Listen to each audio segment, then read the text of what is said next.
Salut à tous. Salut. Bon, bienvenue sur le podcast Tatami Connexion, votre podcast préféré après les autres. Je suis Jarod, il est Rolly et on est là pour l'épisode hebdomadaire, l'épisode d'actu, le Restons Connectés numéro 42. On aura beaucoup de sujets qui vont être en lien avec l'UFC 300, c'est normal. Cette UFC historique qui a eu lieu le week-end dernier. Donc, il y a des choses à dire. Comme d'habitude, quand il y a un gros UFC, on vous fait des retours, des réactions en fait, des différents combattants ou des gens qui gravitent autour de ces combattants-là. Donc, on ne va pas déroger à la règle, on va continuer à faire ça parce que c'est intéressant parce que ça donne aussi des perspectives pour la suite. Donc voilà, pas mal de réactions, pas mal d'annonces de combats. Enfin, il y a eu pas mal d'annonces avec cette UFC 300, l'annonce de nouveaux gants.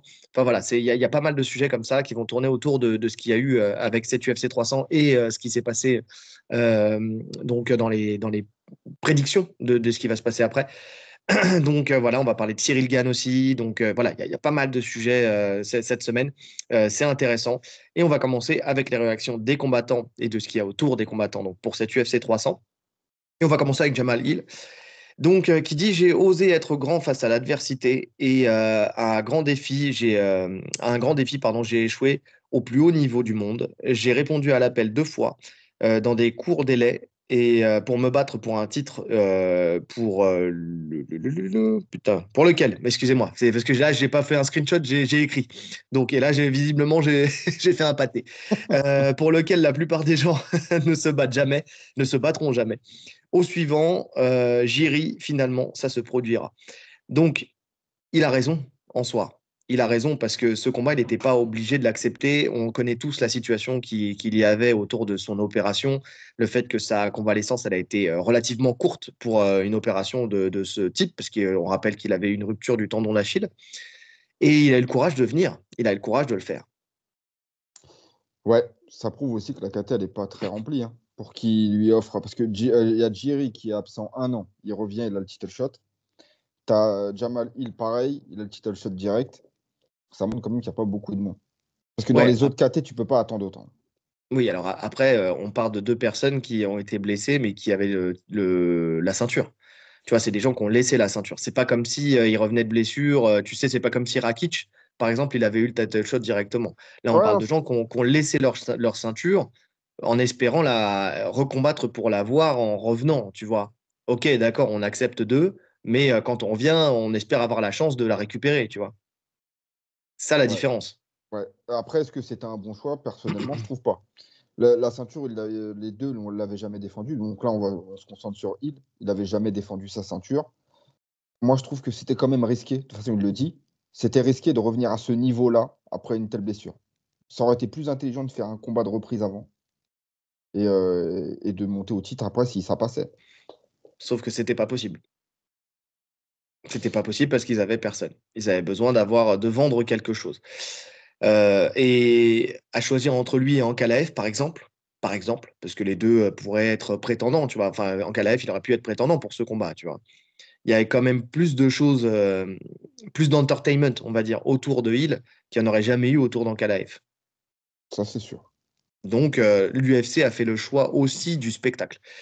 Donc non, mais ça se fait, ça s'est fait. Bon, ça s'est fini assez rapidement. En même temps, ça nous a gratifié d'un moment historique dans toute l'histoire de l'UFC, hein, avec cette fameuse phase où Pereira repousse Herb justement Dean.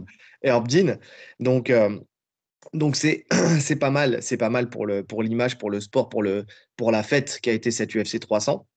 Maintenant, je pense que ça n'aura pas d'impact et ça n'entachera pas la carrière de Hill qui a accepté de le faire et l'UFC lui sera reconnaissant pour ça. Tu vois, je pense pas qu'ils vont le faire retomber dans les tréfonds du classement. Là, il parle d'un combat contre Jiri Prochaska, combat qui devait se faire à l'époque, justement parce que là, quand il s'est blessé, il devait l'affronter à ce Mhm. moment-là. Donc ça va se faire finalement.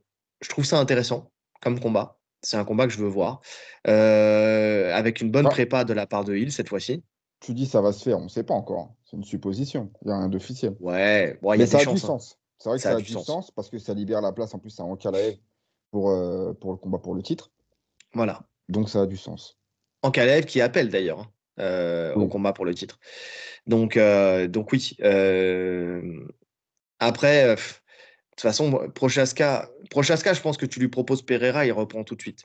L'UFC, c'est vrai que l'UFC pourrait mettre Jiri avant Ankalaev. Vu la J'irai victoire avant qu'il a Calais. fait, vu la victoire qu'il a fait contre Rakic, qui avant de partir était un prospect respecté par l'UFC dans la catégorie, il peut très bien passer avant. C'est une possibilité. Et dans ce cas-là, tu fais Ankalaev Hill pour une demi-finale, une autre demi-finale. En Ouais. tout cas, si Ankalaev gagne et ça lui donne le title shot derrière, bah, ils ont le choix. Il y a beaucoup de choix quand même dans cette. Ils savent pas quoi faire avec Pereira. Il y a beaucoup d'opportunités, on va dire, pour Pereira. Bah, le truc, c'est qu'on en reparlera tout à l'heure, mais quand sur la pensée sur Dana White, en fait, qui fait un retour sur le fait est-ce qu'il va monter ou pas, enfin ce qu'il pense en tout cas de la montée chez les lourds de Pereira ou pas. Mais ils ont trouvé une star enfin dans cette catégorie. Tu vois, une personne qui potentiellement pourrait rester champion un petit peu de temps. Après, il faut voir avec un lutteur comme Ankalaev, tu vois. Mais potentiellement, il peut rester champion un petit peu de temps. Il a montré qu'il avait la capacité, il a montré qu'il avait éteint tous les différents champions de la caté du dessous et de celle-ci. Donc voilà, c'est un mec qui a déjà marqué l'histoire. Bon, c'est vrai que ça serait intéressant de le voir rester un petit peu dans cette catégorie-là, parce qu'elle en a cruellement besoin, en fait, tout simplement. Donc je pense pas que l'UFC va le propulser tout de suite chez les lourds. Mais en tout cas, c'est vrai que bon, c'est des match-ups intéressants. On sait qu'il y aura du potentiel chaos dans chacun de ces combats. Peu importe que ça soit en Kalaev ou Jiri, c'est vrai que moi je préférais peut-être Jiri Prochaska pour le rematch, parce que le premier combat était intéressant. Parce que Jiri, jusqu'à ce qu'il prenne son KO, tu vois, son côté foufou dans sa boxe et difficile à lire rendait le combat intéressant parce qu'il touchait quand même Pereira, tu vois. Ouais. Non, Donc, alors, en termes de plaisir, on va dire, je préfère ce combat. Maintenant, il faut quand même qu'il y ait une logique sportive et Ankalaev, il le mérite. Depuis le temps, il le ah mérite. oui, oui. Non, mais ça, on est d'accord. Ça, on est d'accord. Maintenant, il faut espérer qu'il ne remporte pas le titre parce que sinon, ça va être laborieux pour l'image de la KT. Enfin, sportivement, je m'en fous. Qu'il gagne ou qu'il perde, enfin, tu vois, c'est au contraire. S'il mérite de gagner, il faut qu'il mérite. Mais si je me mets à la place de l'UFC, tu vois, l'avocat du diable, je pense qu'ils espèrent quand même qu'il ne passe pas cette étape Pereira, quoi. Ouais, bon, après, ça dépend qui tu lui mets en face. Parce que si tu fais un Ankalaev Jiri, tu vois, tout dépend des profils. Jiri, dans tous les cas, ça sera des combats plaisants à voir. Ouais, mais c'est en L'autre, termes de vente, en termes, tu vois, d'image, en termes tu sais, de tout ce qui se passe autour du combat, en fait. ah, pour vendre ce combat-là, ouais. Ah oui, c'est ça. C'est pas dans la cage. C'est vraiment autour du combat. Là, tu vois, il y a eu, tu vois, pour cette UFC 300, tu vois, entre Hill et Pereira, il s'est passé quelque chose. Tu vois, il y a eu de l'attrait parce qu'il s'est passé quelque chose autour. Tu vois, il y a eu des moments iconiques. Il y avait de la tension. Il y avait ce face-à-face froid au milieu de la cage. Il y avait la statuette de l'homme de pierre, des têtes de pierre de l'île de Pâques, là. Tu sais, enfin, tu vois, ce genre de Non, mais choses. c'est J'ai du mal à voir Ankalaev débarquer avec ça, tu vois. Pereira, c'est une méga star. Il l'a confirmé encore plus, là. À chaque combat, il prend l'ampleur. Le public le kiffe. Il a Ouais, vraiment un star power de fou, alors que c'était pas gagné, hein, parce qu'il n'a pas une image. En fait, il a un personnage ouais. et il le joue à fond. Je sais même pas s'il le Chama. joue, en fait, c'est lui, tu vois, et ça fonctionne. Le mec est tellement naturel, c'est tellement lui que ça fonctionne, ça a pris. C'est ça. Chama. On va rester sur les che et on va aller vers Shimaev.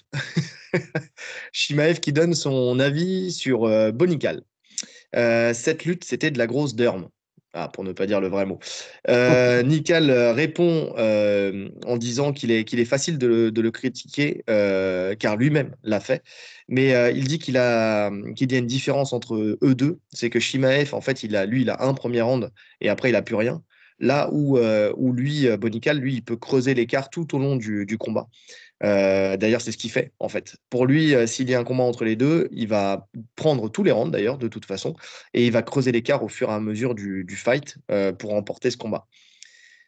C'est vrai qu'il y a eu pas mal de choses qui se sont dites suite à ce combat. Il y a eu tout de suite nous les premiers, hein, tu sais, un comparatif qui s'est fait entre les deux. Et j'ai même dit dans l'analyse de l'UFC 300 que c'était déjà très tôt de parler de ça parce qu'il n'en était pas là dans sa carrière. Maintenant, Shimaev, lui, l'appelle maintenant. Il a raison, en soi. Moi, je trouve qu'il a raison, hein, de toute façon, de le provoquer maintenant, dans le sens où vaut mieux tenter de l'éteindre avant qu'il prenne encore un peu plus d'expérience, tu vois, Bah ouais, quand il y tu a encore trouves? des failles à exploiter. Pour moi, je comprends pas le move, en fait.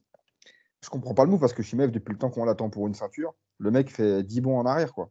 Mais de toute façon, j'ai envie de te dire, je suis même pas sûr que lui-même, tu vois, il la veuille vraiment cette ceinture. Il veut faire du buzz, tu vois, il veut faire du buzz. Euh, tu sais, je crois qu'il a pris conscience aussi, lui, de ses limites. Ah, moi, je pense pas que ça soit ça le problème. Je pense que le problème, il a compris que de toute façon, l'UFC ne le mettrait pas en avant parce que à partir du moment où tu peux pas combattre aux États-Unis, c'est cuit. C'est cuit. Non, Il mais va la défendre où, sa ceinture? il y a de ça. Bon, il peut faire comme Makhachev, hein, c'est-à-dire la défendre presque tout le temps dans les pays arabes. Hein, il n'y a pas de problème Ouais, mais là-dessus. Hein. Makhachev, il fait pas que ça. Il a quand même été en Australie. Il va combattre aux États-Unis probablement. Il a déjà combattu aux États-Unis. Oui, Tu mais vois? il peut combattre partout en dehors des États-Unis, Shimaev. Ouais, mais ce qui compte, c'est les États-Unis. Ouais, Pour ouais, mais l'UFC, ce qui compte, le principal, c'est les États-Unis. c'est quand même rare que Shimaev défende aux États-Unis. Hein. Que Makhachev défende aux États-Unis. Là, il va le faire là, sur le prochain. Mais quand il a le choix, en général, il défend partout sauf là. Donc, Ouais, bien sûr, quand il a le choix. Mais en tout cas, il peut le faire. Si l'UFC veut le mettre sur les États-Unis, ils peuvent voilà, le faire. on est d'accord. Mais bon, en tout cas, c'est pas un gros frein non plus, tu vois. Bon, mais c'en est un quand même. C'en est un quand même, on va pas se mentir. Il prie Saint Trump pour qu'il finisse par passer et qu'il puisse libérer cette situation. Mais en tout cas, pour l'instant, c'est pas le cas. Euh, mais quand je dis que le move il est intéressant, moi, c'est plutôt d'un point de vue stratégique. Tu sais que Bonical, il est en train de il est monté par l'UFC. Tu sais qu'il parie sur cette star. Donc il y a une hype qui se construit autour de lui, tu vois. Il prend de l'expérience, il prend de la technique, il prend tout ce que tu veux au fur et à mesure des combats. Là, tu vois, il a passé le premier round, donc ça veut dire que voilà, il a dû passer outre le fait, comme j'avais dit la dernière fois, apprendre en fait à pas finir au premier round, mais d'apprendre à savoir en fait gagner un combat sur le long terme. Je pense qu'il a digéré ça, tu vois, qu'il a pris ça comme une bonne expérience aussi, de la manière dont il le dit, dont il répond. Donc, est-ce qu'il vaut mieux pas éteindre une hype quand tu peux encore le faire ou quand le mec il a beaucoup plus d'expérience et où ça va devenir plus compliqué. Tu vois, c'est ça que je veux dire. Dans le sens où il peut très bien, si jamais on lui propose pas de title shot rapidement, ou alors, même si on lui propose le title shot, il gagne le titre, admettons. Allez, première défense de titre, il pourrait très bien dire bah, je prends Bonical, tu vois. Ouais, Quand mais il est en. Bonical, il refuserait. On sait pas. Bah, s'il est cohérent avec son discours, il refuse.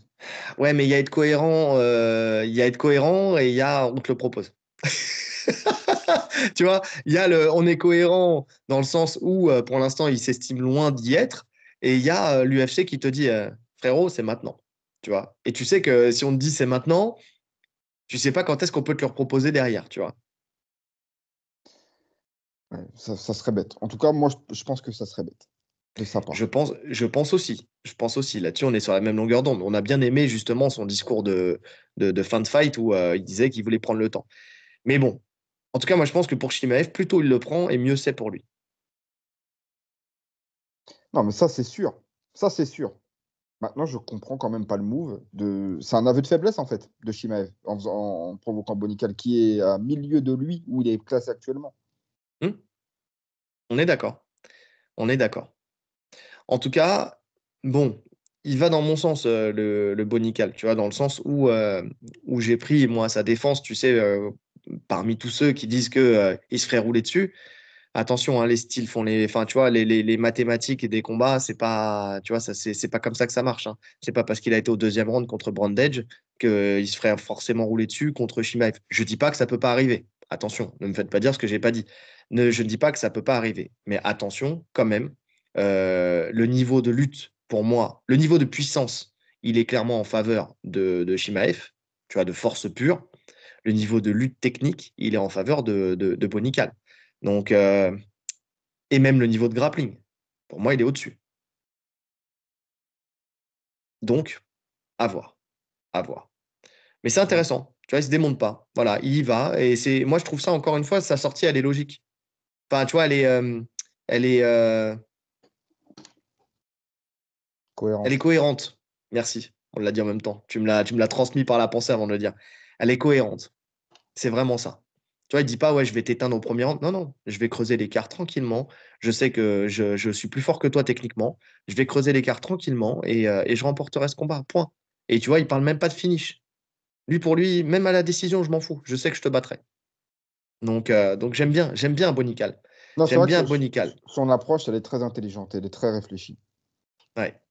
Ah ouais, ça change justement des mecs qui veulent rusher très vite, canon s'éteindre tout le monde et tout ça. Non, non, non, non, tranquillement, tranquillement, tout va bien. On enchaîne avec Oliveira, qui revient sur le fait il aurait pu mettre KO ou soumettre, mais qu'il n'a pas réussi. D'ailleurs, il l'a dit, hein, il pensait avoir endormi Tsarukyan au troisième round, hein.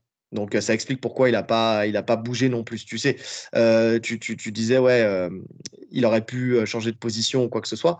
Mais si tu estimes dans ta tête, si tu penses que tu l'as endormi, c'est vrai que tu n'as aucun intérêt à bouger. Donc, après, j'ai Pour revu moi, l'action, c'est tu de le vois l'intox. bouger. Ouais, C'est tu de le vois bouger. l'intox. Tu Bah le ouais, vois parce que, bouger, donc lui, il le sent bouger. bah Et oui. de toute façon, tu sens. Tu sens quand un mec s'endort, tu sens le relâchement. Il a bien vu qu'il dormait pas, il va pas nous la faire. Bah, c'est ça. Surtout que j'ai revu l'action, je me suis dit, attends, est-ce que c'est là ou quand il tire la langue, c'est quand il se met à plat ventre? Non, il tire la langue quand il se remet justement en turtle. Bah oui, Donc, il le fait au dernier moment. c'est pour ça, j'y crois pas non plus.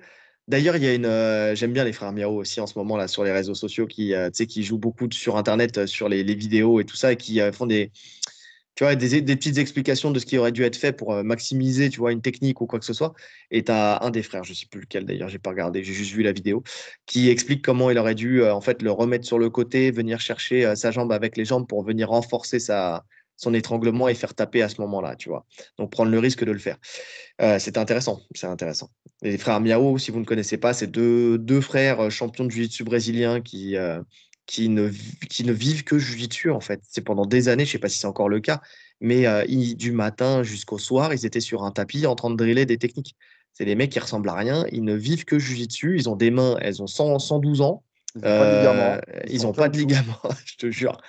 Et donc ouais, non, si vous ne connaissez pas, allez voir, c'est sympathique. Donc, pour lui, tout s'est bien passé durant le camp et durant le cutting même. C'est juste, ce n'était pas son soir. Bon, bah Comme voilà, souvent. il est retourné à l'entraînement, il est retourné près de sa famille et pour lui, le lion a encore faim. Donc, ça veut dire qu'il n'en a pas fini avec les combats.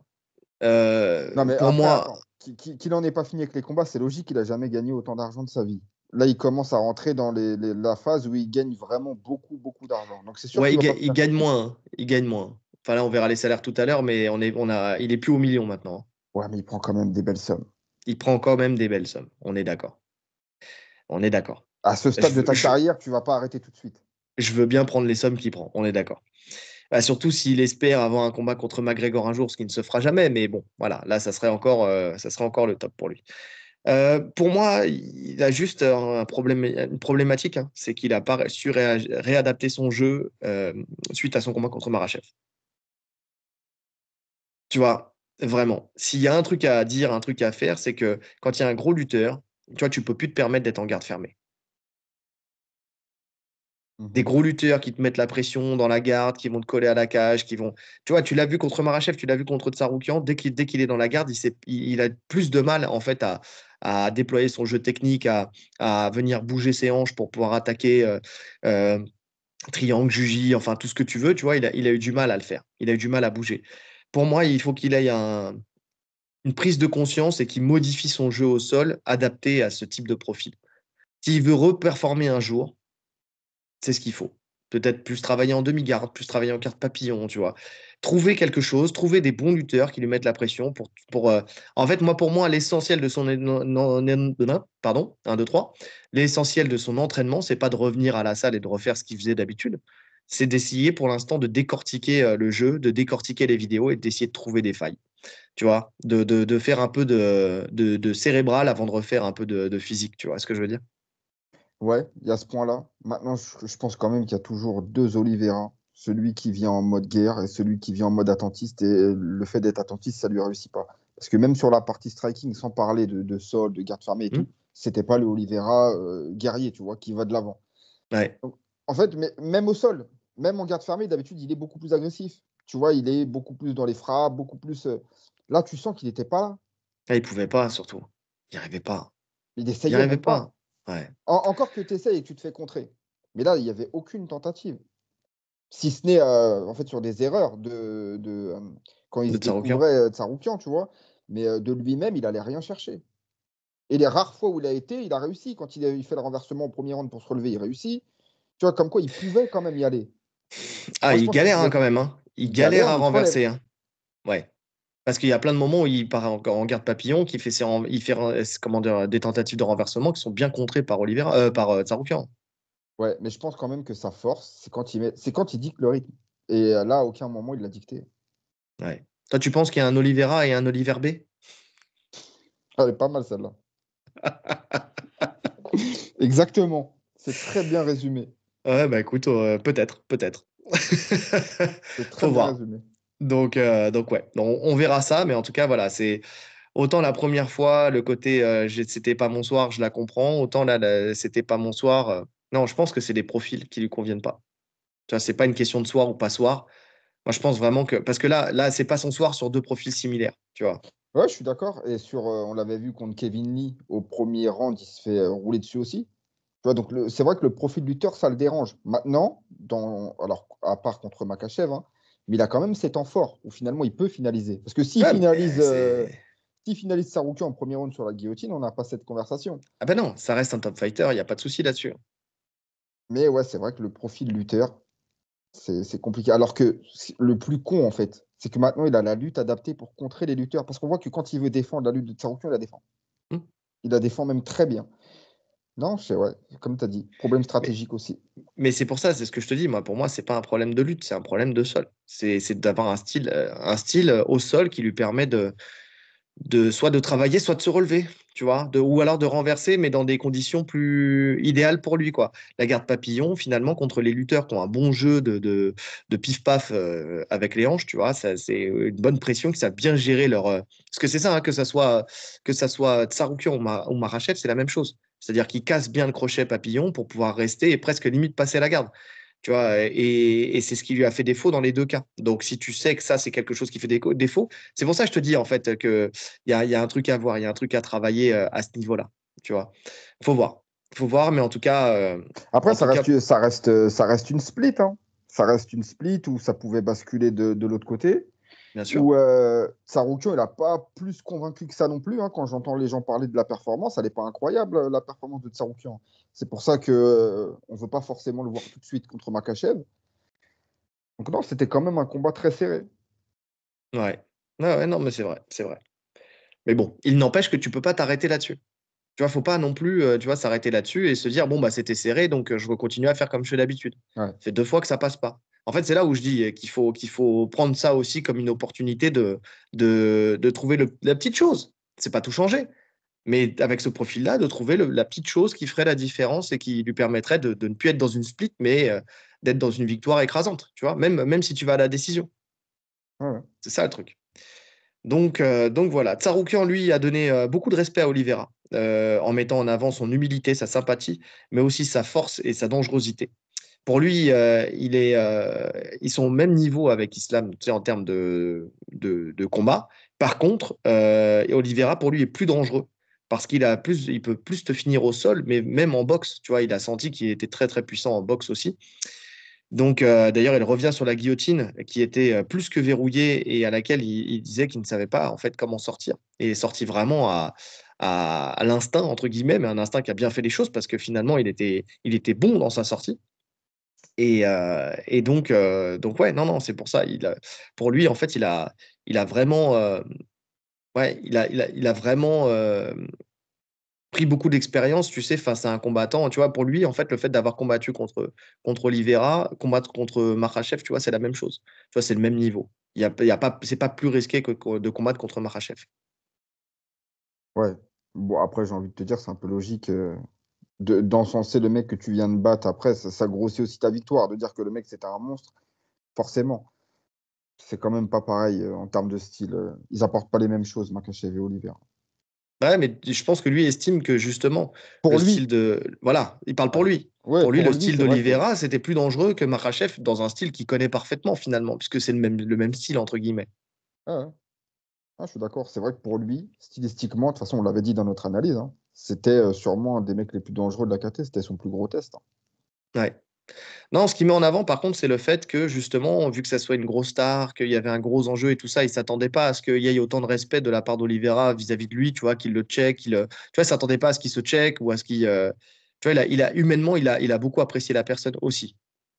Tu vois, c'est vraiment quand il parle de son humilité, c'est ça. C'est un immense champion et qui restera toujours en fait un champion plein d'humilité. C'est ça que les gens aiment aussi chez Oliveira, hein. Finalement, Oliveira, c'est un peu un Georges Saint-Pierre du Brésil, en fait, finalement. Ouais, avec la teinture blonde en plus. Mais c'est ouais, c'est ça. Non, mais c'est vrai, c'est très humble. Alors, c'est très humble, c'est très. C'est ce qu'il veut, tu vois. Mais c'est vrai que c'est très humble. Et comme quoi, il n'y a pas besoin de trash talk à outrance pour être aimé par les fans. Il faut faire le taf dans la cage. Ça met peut-être plus de temps, mais il faut faire le taf dans la cage. Ouais. On reviendra sur Tsarukyan par la suite, sur une annonce justement contre Makhachev. On reste pour l'instant dans les retours des combattants justement sur leur combat, avec un Holloway qui revient sur la fin de son combat. Il dit: «J'étais en train de gagner. Je l'ai déjà fait. Ce n'était que justice. Vous voyez ce que je veux dire. Si c'était inversé, les gens disaient que j'étais devant, mais on ne sait jamais avec les juges. Si Gaethje était en train de gagner, je sais qu'il m'aurait donné les 10 secondes parce que c'est le BMF. J'ai eu de la chance de donner mon coup en premier. Nous étions en train de nous balancer. Le vent de ses coups de ses coups de poing me faisait mal. Je pense que c'était pas que le vent, hein, c'était aussi c'est aussi le gant. Ce type frappe fort. Il est comme un titan. Il est construit différemment.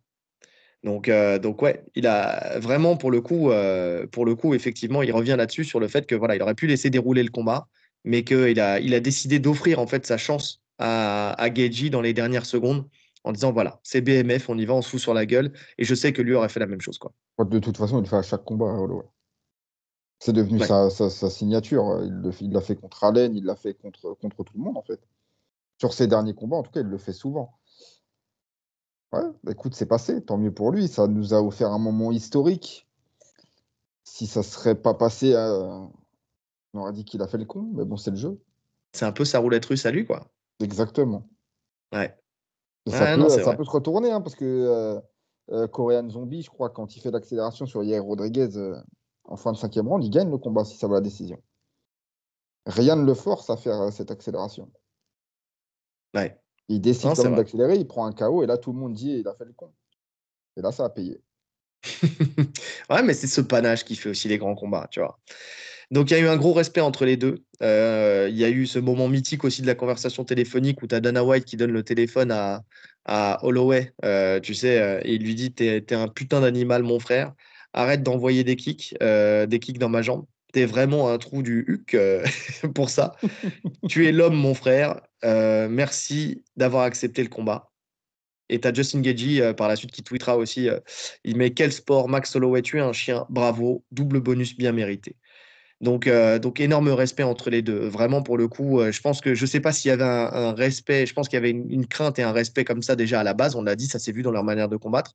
Mais je pense que là, il y a un lien qui s'est créé entre les deux qui est à vie, je pense, après ce combat-là. D'ailleurs, pour toi, j'ai une question. Est-ce que sans ce KO, si voilà, ça vaut la décision, est-ce que c'est le fight of the night quand même? Non, pas du tout. Non, c'est la performance. Pour moi, Max prend la performance of the night parce que game plan parfait, il fait le combat parfait, il mérite sa performance. Mais c'est pas le fight of the night. C'est vraiment Non, ce KO qui fait que c'est le fight of the night. enfin, après, bon, t'as quand même, tu sais, ce round 5. Après, alors, j'ai plus exactement les rounds en tête, mais t'as quand même, tu vois, des phases d'accélération où tu te dis: «Oh, il va le mettre KO», tu vois, où il y a des trucs quand même qui te font dire que c'est un gros fight, tu vois. Mais par contre, tu vois, il y a quand même une linéarité dans le combat qui fait que, tu vois, il y a pas de, justement, il n'y a pas ces vagues. Tu C'est sais, ça. quand on parle des KT légères où on se dit, bah voilà, en fait, il y a pas de ces rebonds, tu sais, où c'est vraiment linéaire dans le Et niveau. ça serait quoi ton fight of the night? Parce qu'on n'en avait pas parlé, mais là, si tu en avais un, on va voir si on a le même. Non, je pense que je mettrais. Ah, c'est compliqué. C'est compliqué parce qu'il y a plein de fights qui me hype de ouf. Ah, je mettrais quand même. J'hésite. Pa- Parce il y a Jiri, tu vois, contre Rakic, mais il y a aussi Weili Zhang Moi, contre. c'est Weili Zhang. Bah Moi, c'est ouais. Weili Zhang. Avec les Bah, c'est ça, en changements fait. de. C'est En fait, ça. tu bascules entre lui roule dessus au premier round et Ouais. au deuxième. Ensuite, ça s'inverse. Tu te dis non, elle va gagner. Et en plus, là, réadapte ta stratégie. Non, il est magnifique ce combat. Bah, c'est ça. C'est ça. En fait, c'est ça. C'est que pour moi, c'est ouais, ça peut être Weili Zhang contre Yang Xiaonan, ouais. Effectivement. Effectivement, parce qu'il y a de tout en plus. Il y a de la boxe, il y a de la lutte, il y a du sol, il y a tout ce que tu veux. Il y a des changements, il y a... Elle l'endort, elle la bat comme disait Julien Casier sur Mandal, et visiblement c'était Baba qui avait dit ça aussi de On l'a bord du battu ring. 3 fois. Elle l'a battu 3 fois dans le combat. Enfin, ouais, non, c'est un combat de fou. C'est un combat de folie, tu vois. Tu vois, on est très, très vindicatif sur le MMA féminin, mais le MMA féminin est capable de nous donner des masterclass. Et là, ouais, ouais. Et juste voilà, pour ce truc-là, ouais, je peux le donner Fight of the Night aussi, parce que voilà, le combat féminin peut aussi te donner des combats d'histoire, quoi. Ouais, moi aussi, clairement. Donc ouais, ouais, ouais, non, c'est pour ça. Dana White lui aussi met en avant le culot de Max Holloway qui aurait pu dérouler en fait le fight, mais qui a choisi de nous plonger en fait dans un film. En fait, il dit c'est du cinéma quoi. Il nous a fait ça. Il aurait très bien pu. Il dit les 3 quarts des gens ils auraient décidé juste de courir et de lever les bras et puis d'attendre la fin du combat. Et puis lui il a décidé non de jouer le bonhomme et de donner le tout pour le tout en fait tout simplement. Ouais. Donc C'est incroyable quand même, hein. Quand tu regardes toute la carte, chaque combat, il se passe plus ou moins une dinguerie. Il y a toujours un truc que tu vas retenir. Je sais plus qui disait ça, je crois que c'était Julien. Où dans chaque combat, tu as une image qui te vient en tête de chaque combat. Alors, ils n'ont pas fait exprès, hein. Mais pour un UFC 300, c'est historique en fait. Tu vois, ce truc de Pereira qui arrête l'arbitre qui met KO derrière. Xayonan qui s'endort au premier round. Tu as le KO de Holloway dans la dernière seconde. À chaque combat, tu as un truc. C'est un truc de ouf. Brundage qui tire la langue sur les petites frappes de. C'est moins glorieux déjà. C'est moins glorieux. Non, on est d'accord, on est d'accord. En tout cas, pour lui, c'est comment dire, en plus de faire ça face à l'un des combattants les plus dangereux de la KT, j'ai oublié de préciser. Pour lui, c'est un moment décisif pour sa carrière. Il le considère comme le meilleur featherweight de tous les temps et il lui a promis un gros cadeau, mais on ne sait pas encore quoi. Il n'a pas dit quoi. Meilleur featherweight de tous les temps, le meilleur featherweight de tous les temps, je sais pas. Écoute, en fait, j'ai réfléchi à ça la dernière fois. Et je me suis dit, qui l'a battu dans sa KT? Volka, c'est tout. Ouais. Ok, Volka perd contre Topuria. Si Holloway bat Topuria, Tu fais des potentiellement. maths. Tu fais des maths. Tu es obligé de faire des maths. Parce que de toute façon, ce n'est que des maths, les classements de GOAT. Tu regardes qui a battu qui. Ouais. Et Holloway et Volkanovski ont battu exactement les mêmes adversaires. Holloway, peut-être même plus, parce que lui, il a poncé toute la KT. Donc, franchement, c'est très compliqué. Après, c'est à l'appréciation de chacun, ces trucs-là, en fait. Mais, Ouais. en tout cas, c'est clairement un des meilleurs featherweight de tous les temps. Ça, c'est Non, ça indéniable. c'est clair. Ça, c'est indéniable. Bah, tu parles de Topuria, justement. Pour Topuria, il a vu un combat sans technique, une bagarre de bar. Alors lui, il n'a pas du tout été impressionné par la chose. Il est convaincu qu'il sera le prochain adversaire et qu'après leur combat, il devra rentrer en fait dans la ligne. Il va ressentir quelque chose qu'il n'a jamais ressenti auparavant. Il dit qu'il sera le premier à éteindre la lumière de De Volkanovski. Holloway. De Holloway. Tu m'as perturbé avec Volkanovski. Pas de technique. Bon, on va pas se mentir. Arrête de dire n'importe quoi. Parce que, bon, allez, admettons. Tu dis côté Geji, le mec, il envoyait des parpaings. Ok, bon. Là, ça faisait un peu bagarre de bar. Mais par contre, la masterclass technique, stratégique de Holloway, tu peux pas la réduire à une bagarre de bar. C'est pas possible. Tu peux pas réduire tout le combat à 10 dernières secondes où il y a eu effectivement un échange qui finalement était technique, hein, parce que sinon tu touches pas. Enfin, tu vois ce que je veux dire? Parce que s'il vient ces 2 frappes au corps pour remonter à la tête, c'est ultra technique. Mm. Donc oui, non, tu peux pas t'arrêter là-dessus. Bon, écoute, hein, il vanne aussi le visage de Holloway en disant que justement après son combat, tu avais l'impression qu'il avait eu un accident de moto sans casque. Excuse-moi, ce que j'ai aimé, c'est que quand j'ai lu ça, c'était sur un post Instagram de la sueur, où tu vois le visage, Ils ont la même tête. mec de ouf, mais même Ils ont pire, je la crois. même tête. Mais même pire, parce qu'il a le nez en Z suite à son combat contre Volkanovski. On a vu la même photo. J'ai la photo côte à côte. Ils ont la Mais même voilà, dégaine. mais c'est ça. Et je crois que même que, il est moins marqué, Holloway, que Topuria. Donc c'est drôle, tu peux vanner, mais si tu restes intact à chacun de tes combats, quoi. Donc c'est très drôle. Non, tu sens que là, il sort les rames pour faire oublier la tête déconfite qu'il avait à la fin, tu sais, quand il l'a appelé. tu vois que la caméra s'est tournée sur lui et que tu le vois, genre, j'ai pas envie. Mais ça va se faire. J'espère que ça va se faire. De toute façon, là, c'est le combat que je veux voir, hein. Je veux voir rien d'autre que ce combat, moi. Alors, visiblement, il se fera qu'à une seule condition. Alors, une qui en fait en sont trois, c'est-à-dire alors déjà, avant toute chose, non, pardon, non, une seule condition, c'est choisir le lieu, l'endroit et que la ceinture BMF soit en jeu. Sinon, en fait, il préfère donner sa revanche à Volka. C'est Topuria qui a demandé ça? Ouais, Ouais, bah, ça se tient, hein. Bah, pour moi, ça se tient. De toute façon, à partir du moment où tu as la ceinture BMF, si tu combats pour une ceinture, elle est remise en jeu. Moi, je le vois comme ça. ouais, ouais, non, mais tu sais, il se dit comme en tant que champion, il veut choisir le lieu et l'endroit, déjà. Mhm. Et donc, alors que en vrai, ça change pas grand-chose, parce que s'il attend absolument que ça se passe en Espagne, tu vois, enfin, il va pas combattre qu'en Espagne, à Bernabéu, tu vois ce que je veux dire? Il faut qu'il arrête ses conneries lui aussi. Donc, voilà. Maintenant, remettre la ceinture BMF, oui, oui, oui, pourquoi pas, hein. De toute façon, effectivement, c'est logique, hein, quand tu combats, tu combats pour toutes les ceintures, entre guillemets. Après, c'est vrai qu'il y a des choix, tu sais, qui seraient faits où il préférait que ça se fasse contre McGregor, tu vois, cette ceinture. Parce que bah, une rivalité entre les deux, parce que McGregor l'avait battu à l'époque, parce que voilà, il voudrait prendre sa revanche et un billet, je pense, en parallèle. Et puis, on va pas se mentir, tu parles BMF, McGregor, ça résonne à ton oreille, tu vois. Parfaitement.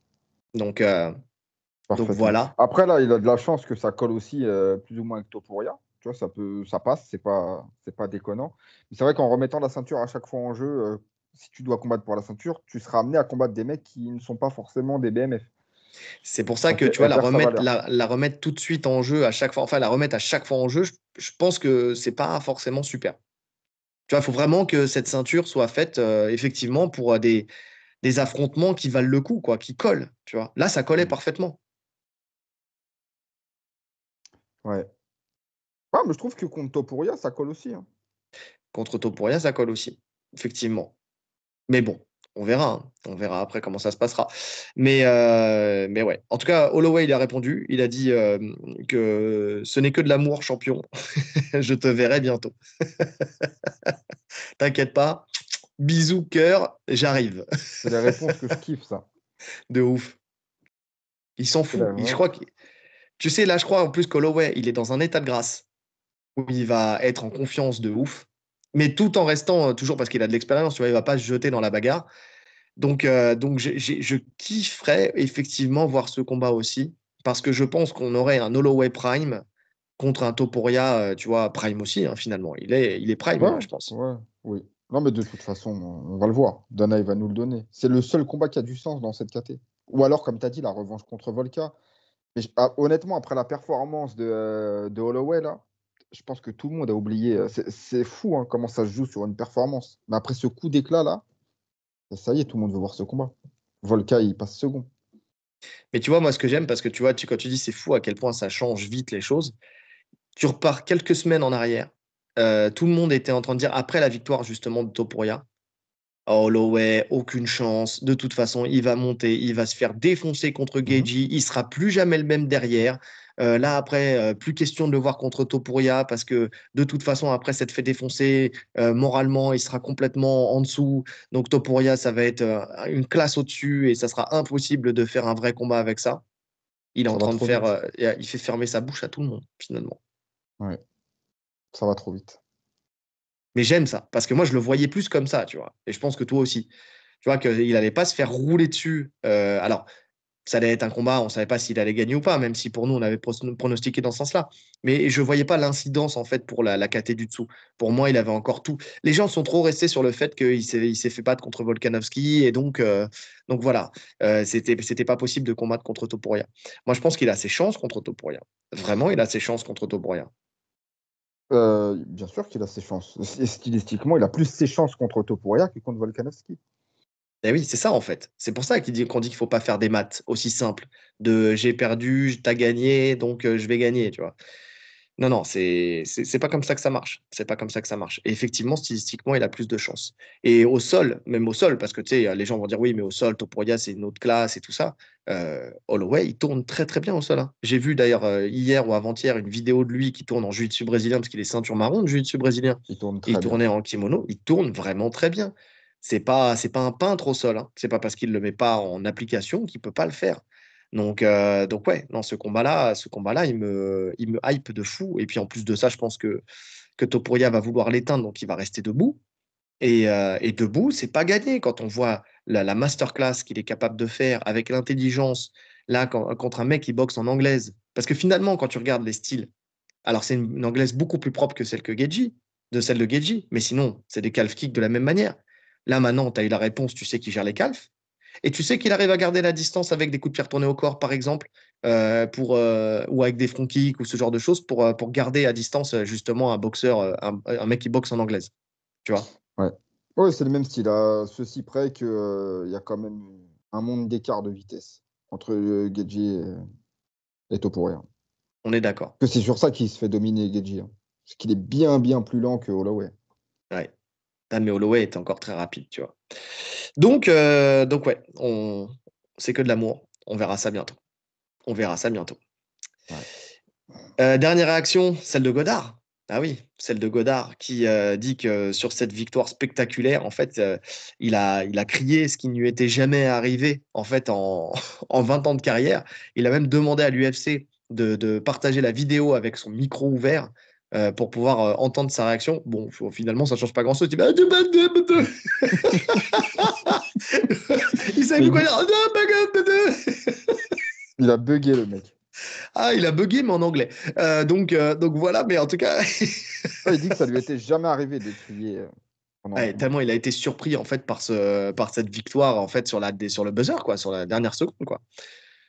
C'est ouf. Non, c'est ouf. C'est Non, vraiment, c'est c'est fou vraiment parce que dingue. même lui, en tant qu'arbitre, il est au plein cœur d'un moment historique et il en a conscience.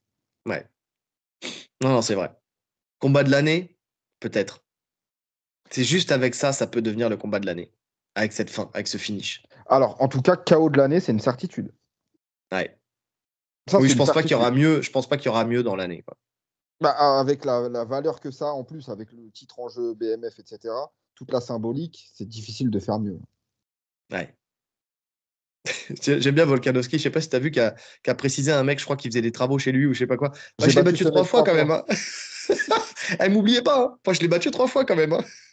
T'as Volkanovski, le pauvre. as vu la réaction de Volka justement sur le KO? Ah ouais, il était heureux. Il était heureux. Et est-ce que tu as vu la réaction d'Adesanya sur le KO de Pereira? Lui, il était pas heureux, lui. Non. Ah, glacial. Bah, c'est normal parce qu'en plus, il avait expliqué à Hill comment le battre. Et ça s'est pas fait. Eh Ça s'est ouais, pas fait. ça fonctionne pas comme prévu. Et non, les calculs sont pas bons. Donc voilà. En parlant de calculs et de chiffres, belle transition que tu m'offres. Les salaires de l'UFC 300 sont sortis. Donc, écoute, à l'image des autres UFC, alors il y a des salaires qui sont plus gros que d'autres, hein, parce qu'il y a les points pay-per-view. Alex Pereira qui fait 2 850 000 euros, enfin Mhm. dollars, pardon. Avec les points pay-per-view. Avec les points pay-per-view, en fait, si tu décortiques, ça fait 1,2 million de salaires, plus 1,6 million de pay-per-view et 42 000 euros de sponsor. Donc Mhm. voilà, quand tu regardes Hill à côté, c'est 540 000 dollars, 500 000 dollars de salaire, plus 40 000 dollars de sponsor. Il y en a 4 qui ont dépassé les 2 millions. Donc Pereira, Zhang avec 2 250 000 dollars. Max Holloway, 2 750, 700, pardon, 729 000. 729. Avec les bonus, hein, avec les deux bonus de donc 600 000 en tout. Exactement. Donc sinon, c'était 2 129 on va dire, s'il n'y avait pas les bonus. Et Geji, bah 2 millions, ça aurait été 2 129 aussi, puisqu'il fait 2 429 000 dollars. Donc ça veut dire que les deux avaient le même salaire pour cette ceinture. Ouais, après, je pense qu'ils avaient, eux aussi, ils ont eu des points pay-per-view. Sûrement, mais quoi qu'il arrive, ils ont dû avoir le même nombre de points pay-per-view, donc ils avaient le même salaire à la base. Ouais, ouais. Donc voilà. Sinon, les choses qui sont à noter, c'est qu'un Bonical touche déjà, bon, il a la victoire, hein, mais 162 500 dollars, ce qui est très très bien payé pour un mec qui débute à l'UFC. Ouais. Euh, Bah, son sur, adversaire, c'était le salaire. Ah non, c'est Diego Lopez, le salaire le plus bas. 62 500. ouais, ouais, ouais. Et surtout quand tu vois que, par exemple, un Tsaroukian, qui lui aussi a remporté sa victoire, fait 164 000 dollars. Tu vois? Ouais. Donc quand tu vois les deux en miroir, tu te rends compte que quand même, il y a un respect abonical qui est offert que d'autres n'ont pas, alors que Tsarukyan, quand même, il a fait son chemin, il a affronté des grosses têtes et tout ça. Donc, Ouais. Et quand tu parles de respect, on peut noter Kayla Harrison pour son premier combat qui prend 312 000. il prend 312 000 $. Exactement. Je l'avais noté aussi. Ça, c'est énorme, hein. Pour une féminine qui débute à l'UFC, c'est énorme. Exactement. Donc, Holly Holmes, elle a fait 274 000 $. Bon, après, elle perd. Donc, elle n'a pas son salaire complet. Donc, je pense qu'elle était mieux payée que Kayla Harrison quand même à la base, tu vois, en salaire fixe. Mais quand même, ça montre quand même la valeur qu'on a donnée à cette combattante à l'UFC. De toute façon, ils parient sur elle, hein. C'est la star qu'ils veulent avoir dans cette catégorie-là. Donc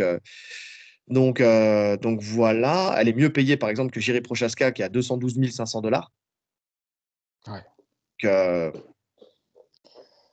Après, si on prend les anciens champions, ce qui est marrant, c'est que tu sais, c'était tellement éparse entre la pré-prélim, enfin l'early prélim, la prélim et tout ça, que t'as des champions qui ont ouvert cette carte de l'early prélim qui font des salaires beaucoup plus grands que des mecs qui sont limite en Là, tu 4, prends Figueiredo et Garbrandt. 224 000 $ et Garbrandt 169 000 $. Ouais. Tu vois.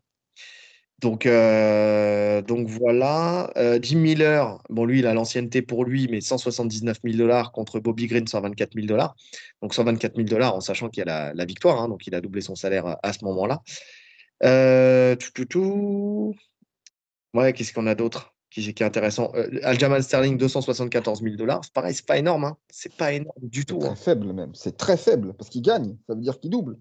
C'est ça. En tout cas, Donc, il prend. Ah, c'est fou. et surtout quand tu vois un Qatar qui fait 169 000 $. Ah, Tu vois, c'est le fou. champion, il a défendu sa ceinture. C'est ouf, c'est ouf. Moi, franchement, ça me fait de la peine pour lui. D'ailleurs, il est revenu hein, sur le fait qu'il avait très mal pris le fait qu'on ne l'avait pas interviewé en fin de match. Alors, ils disent que c'est parce qu'il y Aux avait des pubs, les pubs.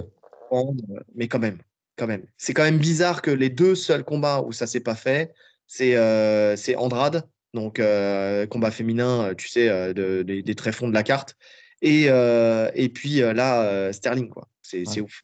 C'est pas normal, quoi. Et même si après, Dana White a donné du respect quand même à Sterling en conférence de presse, mais quand même, tu vois, c'est fou. Ça veut dire que tu le prives d'un call-out, ça veut dire que tu le prives de pas mal de choses, même d'exulter sa joie, tu vois. Il a gagné. Tu le prives d'une exposition médiatique au plus grand public parce Et oui, que tout le monde regarde cette UFC. c'est ça. Oliveira, 779 000 $. Donc toujours bien payé, hein, quand même, hein. C'est une Toujours belle bien. somme. C'est une Ouais. très belle somme. S'il gagne, il dépasse le million, je pense. Donc ouais. Donc il a gardé, lui, pour le coup, il garde son statut. Même s'il est plus champion, quand même, d'un point de vue salaire, il garde son statut. Donc tu vois bien que c'est pas que, tu sais, on parlait la dernière fois, tu disais, ouais, mais attends, t'es champion, tu gagnes le million. C'est pas valable pour tout le monde, hein. Tu vois, quand on parlait Non, des fois des choses, tu vois, quand tu es c'est. champion, quand tu Ouais, es champion, que tu as la ceinture, tu gagnes le million. mais tu vois bien quand même qu'il y a quand même des gros écarts, tu vois, de salaire. Tu peux pas avoir un mec qui comment dire, a perdu son titre et là, qui a perdu encore une fois son combat et qui fait encore 779 000 $. Et un autre qui a juste perdu son titre et qui monte, et il passe à 200, il est au Sterling, 274 Ah, 000 mais $. non, mais lui, c'est le vilain petit canard. C'est une folie. C'est C'est une fou. folie. Et à noter que Dana White a dit en conférence d'après-combat que tous les vainqueurs auront un bonus. Tous les vainqueurs auront un bonus. Tous les combattants qui ont finalisé. C'est pas tous les vainqueurs. Donc, encore une fois, encore une fois, lui, allez hop, Je sous le viens de nez. faire... C'est vrai, en plus, j'avais pas pensé, mais je viens de faire le lien. Du coup, Sterling dégage. Voilà. Le combat féminin aussi, ça dégage. Bah, les Donc, deux, ouais, qui les deux qui n'ont pas eu de conférence enfin ouais, pas de d'interview. bonus. Alors, il n'a pas dit la valeur du bonus, hein, ça ne sera pas 300 000, mais ils auront un petit quelque chose. Tu auras 10 000 $. Ouais, ouais, ouais. Bref, en tout cas, voilà. Encore des salaires, tu vois, qui ne sont pas à la hauteur de ce qu'a dû générer cet événement. On sait que déjà, en termes de spectateurs sur place, ils ont fait 16,5 millions de dollars de recettes avec 20 067 spectateurs. Ce qui fait de cet événement Troisième, je crois. la plus grosse performance UFC et le Mhm. troisième événement de tous les temps. Donc, tu vois, je pense que s'ils ont fait ça sur place, en termes de pay-per-view, ils ont dû exploser les scores. Je pense que c'est un UFC gagnant gagnant, mais vraiment gagnant pour justement l'entreprise UFC. Mais encore une fois, tu vois qu'en fait, la vraie star, c'est l'UFC et c'est pas les combattants parce que justement, personne n'est vraiment payé un salaire ouais, qui vaut le coup. Enfin, tu vois, parce que même, tu vas me dire 2 millions, 800 000, presque 3 millions de dollars. OK, ouais, c'est vrai que c'est une grosse somme. OK, c'est une grosse somme. Mais par rapport à ce que ça t'apporte médiatiquement, ce qu'il a apporté là médiatiquement à l'UFC, c'est rien, c'est que dalle. Mhm. Dalle. Pour une vidéo qui fait le tour de la planète, qui est en termes de marketing, ouais, c'est une pub gratuite, limite pour l'UFC, quoi. C'est un truc de fou. Bref, c'est pas demain que ça changera en fait, hein. Les salaires, même sur un événement comme ça, tu vois, je m'attendais à avoir quand même des salaires plus élevés. Tu vois, on s'était dit, voilà, c'est des mecs quand même, la plupart, ils ont sauvé la carte. Tu vois, ils ont eu du mal à la boucler, cette carte et tout ça. Et puis finalement, tu te rends compte que les salaires, ils sont pas si ouf que ça non plus, quoi. Donc, Ouais. Maintenant, il y a quand même une part d'ombre. Pour moi, il y aura toujours une part d'ombre sur les salaires. Ou comme à l'époque, Brock Lesnar, c'était aux alentours de 2 millions, et puis on a appris après qu'il prenait entre 8 et 10 millions, tu vois. Parce qu'on te passe des billets en soum-soum. Donc, on ne saura jamais vraiment combien il gagne. mais tu vois, moi, sur un événement comme ça, je mets personne à moins de 100 000, tu vois, par exemple. Ça, c'est sûr. Alors, ça, c'est sûr. Quand tu vois, en plus, ah ouais, franchement, Rakic, 74 000. Ouais. Bah oui, je mets personne à moins de 100 000. C'est pas possible. Ils peuvent le faire, tu vois. Ils peuvent le faire. Brandage, il est en main card de l'UFC 300, il fait 64 000. Alors certes, Brundage, il vient des tréfonds de l'UFC, mais quand même, quand tu es capable de donner 162 000 à Bonical, tu es capable de donner 100 000 à Brundage. Mais quand tu es capable, sur un coup de tête, de décider que les bonus, c'est 300 000, ça veut dire que tu peux le faire n'importe quand, en fait. On est d'accord. On est d'accord. Mais bon, si sur un événement comme ça, il n'est pas capable de le faire, ça n'arrivera jamais. On va pas se mentir. Dana White donne son avis sur la montée de Pereira. Et en fait, Pereira qui n'a pas fini en fait, de faire parler de lui, hein, parce que voilà, là, il n'a pas eu assez avec ses presque 3 millions de dollars. Et il veut combattre à l'UFC 301 le 5 mai. Il dit: Je ne souffre d'aucune blessure, parce que je crois qu'il a pris que 12 coups dans ce combat. Je veux me battre au Brésil. Je sais que c'est court, c'est une courte période, mais voyons ce qui se passe. Je m'en fiche. Laissez-moi faire un combat chez les poids lourds. Donc, il appelle même déjà à combattre dans quelques semaines. Et en plus de ça, à combattre chez les poids lourds, enfin avec un poids lourd, si le cœur en dit à l'UFC, parce que c'est la plus grosse problématique, c'est pas que lui veuille combattre en short notice, c'est qu'il faut trouver un adversaire pour l'affronter en short notice. C'est quand? C'est le 5 mai, ouais. Bon, de toute façon, je pense qu'il est conscient que refaire un cutting aussi près, aussi proche, en fait, c'est ça le plus compliqué. Donc, Non. c'est mort. C'est mort, hein. On a vu combien il reprend entre le cutting, entre la pesée et le combat.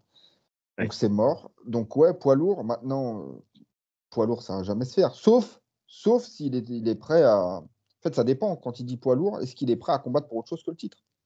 Parce que le titre, c'est mort, il faut l'oublier. Non, le titre, c'est mort. Le titre, c'est mort. Le titre, c'est Manchester. Thomas Pinal ne combattra pas ailleurs que Manchester. C'est déjà prévu comme ça. Et Si- c'est logique de toute façon. Donc, s'il est prêt à prendre quelqu'un d'autre, pourquoi pas? Maintenant, comme tu l'as dit au début, c'est griller la carte Pereira, en fait, pour l'UFC. Potentiellement, tu peux griller une star, une grosse star d'une KT qui en manquait cruellement. Bah, c'est ça. Et donc, Dana White, il répond, il dit: Quand on pense à son passage chez les lourds, il y a Jones, il y a Spinal. La liste est longue dans la division des poids lourds. La division des poids lourds est méchante. Je ne sais pas si c'est le bon choix pour lui. Il a été très bon ce soir dans sa division, pardon, dans la division dans laquelle il se trouve. Donc ouais, effectivement, là, on l'a dit tout à l'heure, Dana White, il a trouvé sa star chez les lourds légers, une division qui en manquait cruellement. Il manquait cruellement de stars dans cette division. Effectivement, la cramer, c'est compliqué. Maintenant, si lui, il appelle à combattre chez les poids lourds, parce que quand même, ça se dessine au fur et à mesure du temps. Là où il voulait pas au début, il voulait rincer un peu sa caté, mais bon, il sait qu'il est vers la fin, donc il veut marquer aussi Et puis l'histoire. même, hein, moi, je le trouve de plus en plus massif. Je sais pas si tu as eu le même ressenti, mais là, je le trouve encore plus massif qu'avant, là, dans les 93. Je suis d'accord. Je suis d'accord. Ben, en fait, le truc, c'est qu'il pouvait pas être super massif quand il était dans la caté du dessous. Mm. Là, il peut se permettre d'être encore plus massif parce que justement, en fait, finalement, il reproduit le cutting, entre guillemets, tu sais, qu'il faisait pour être en 84. il peut le reproduire pour être en 93, donc ça veut dire être à 120 kilos limite. Alors je dis 120 kilos, je dis une connerie, mais à 110, Moi, 100. ouais, je pense qu'il tourne aux alentours de 108, 110. Ouais, ouais. Donc c'est possible, c'est possible. Écoute, écoute, combattre chez les lourds, pourquoi pas, ça dépend contre qui. Aspinal, Jones, c'est vrai que c'est mort. De toute façon, ça se fera pas. Ça se fera pas là parce que Jones, voilà, et Aspinal, il va combattre à Manchester. Donc lui, s'il veut combattre au 301, pourquoi pas, mais contre qui? Putain, mettez-lui Gann dans les pattes. Jamais de la vie. Mettez-lui Gann dans les pattes. Imagine. Il veut pas combattre là. Il va faire mai, juin, juillet un tournage. Ah oui, mais c'est vrai que par contre, s'il l'allume, tu vois le Ah oui, tournage c'est avec mort. la tête en vrac, mais il y a du maquillage. Écoute, il y a du maquillage. Ok. Non, mais ça se fera jamais. Donc, non, mais si tu dois faire un combat contre un nom de l'UFC chez les lourds, quel meilleur combat qu'un striker contre un striker? Ouais, mais c'est un cadeau de fou pour Cyril Gane. Quand je dis un cadeau, c'est pas le combat en lui-même, parce que c'est chaud comme combat, tu vois. Mais médiatiquement, c'est un super cadeau pour Cyril Gane. Est-ce que l'UFC veut lui faire ce cadeau? Ça, c'est là où le bas blesse, tu vois. Et on va en parler après, mais je pense que, ouais, alors, je pense pas qu'ils le feront quand même. Mais en tout cas, si jamais tu veux faire un match-up intéressant, en fait, si tu paries plus sur Pereira que sur quelqu'un de la catégorie des poids lourds, le C'est ça. match-up qui est intéressant, c'est celui de Gann. Parfait. C'est celui de Gann. C'est le combat où potentiellement il y a le moins de risques pour Pereira. Ben, c'est ça. Parce que c'est, comme tu l'as dit, striker contre striker. Tu as le champion du Glory des light heavyweight contre Cyril Gane qui aurait pu faire carrière au Glory, hein, parce qu'il lui avait proposé au début de sa carrière. Donc ouais, non, ça se tient. Ça se tient. Ouais. Ouais. Mais bon, parce que là, en plus, il est ultra prêt, visiblement, physiquement, tu vois. Donc, après, tu sais pas s'il se prépare pour un combat ou s'il se prépare pour son tournage pour être affûté à la Ouais, mort. parce que s'il a affûté au... Alors, il sait qu'il va pas combattre tout de suite, donc je vois pas l'intérêt de se préparer aussi fort. Ouais. On va en discuter après. On va pas déborder sur une autre actu qu'on aura tout à l'heure, mais en tout cas, voilà. Mais bon, en tout cas, voilà, c'est pas d'actualité, donc il y a peu de chances qu'on le voit sur cette UFC 301. C'est dommage parce que, franchement, honnêtement, j'ai regardé la carte. Oh là là, c'est pas fou, hein. C'est pas Non, fou. mais comme les cartes brésiliennes, hein, comme les dernières cartes brésiliennes, c'est pas fou du tout. Franchement, Non. si tu retires José Aldo de l'équation, Tu sais heureusement qu'il est revenu, hein. Heureusement qu'il est revenu pour sauver la carte, hein. tu sais qu'on va devoir faire une analyse de Pantoja, tu vois, déjà. Ah bon? Ah bon? Bah écoute, on fait des analyses de main event du UFC numéroté quand même. Ah ouais, ok. Bah écoute, j'en ai peur que ça se dessine comme ça quand même. Mais je crois que j'ai plus de fibre. La fibre, elle déconne, là. Tu vois, annoncer une coupure, annoncer une coupure générale dans le 93-95. Ah, c'est vrai, je sais pas, je suis pas sûr. Non, bah si, bah, on va être obligé, on Ouais, peut pas côté, c'est du racisme anti-petit. c'est vrai. Donc, donc voilà. Non, c'est juste. Non, mais ça va nous faire plaisir de le faire. Franchement, honnêtement, c'est juste que ça va nous faire beaucoup de travail pour un seul combat.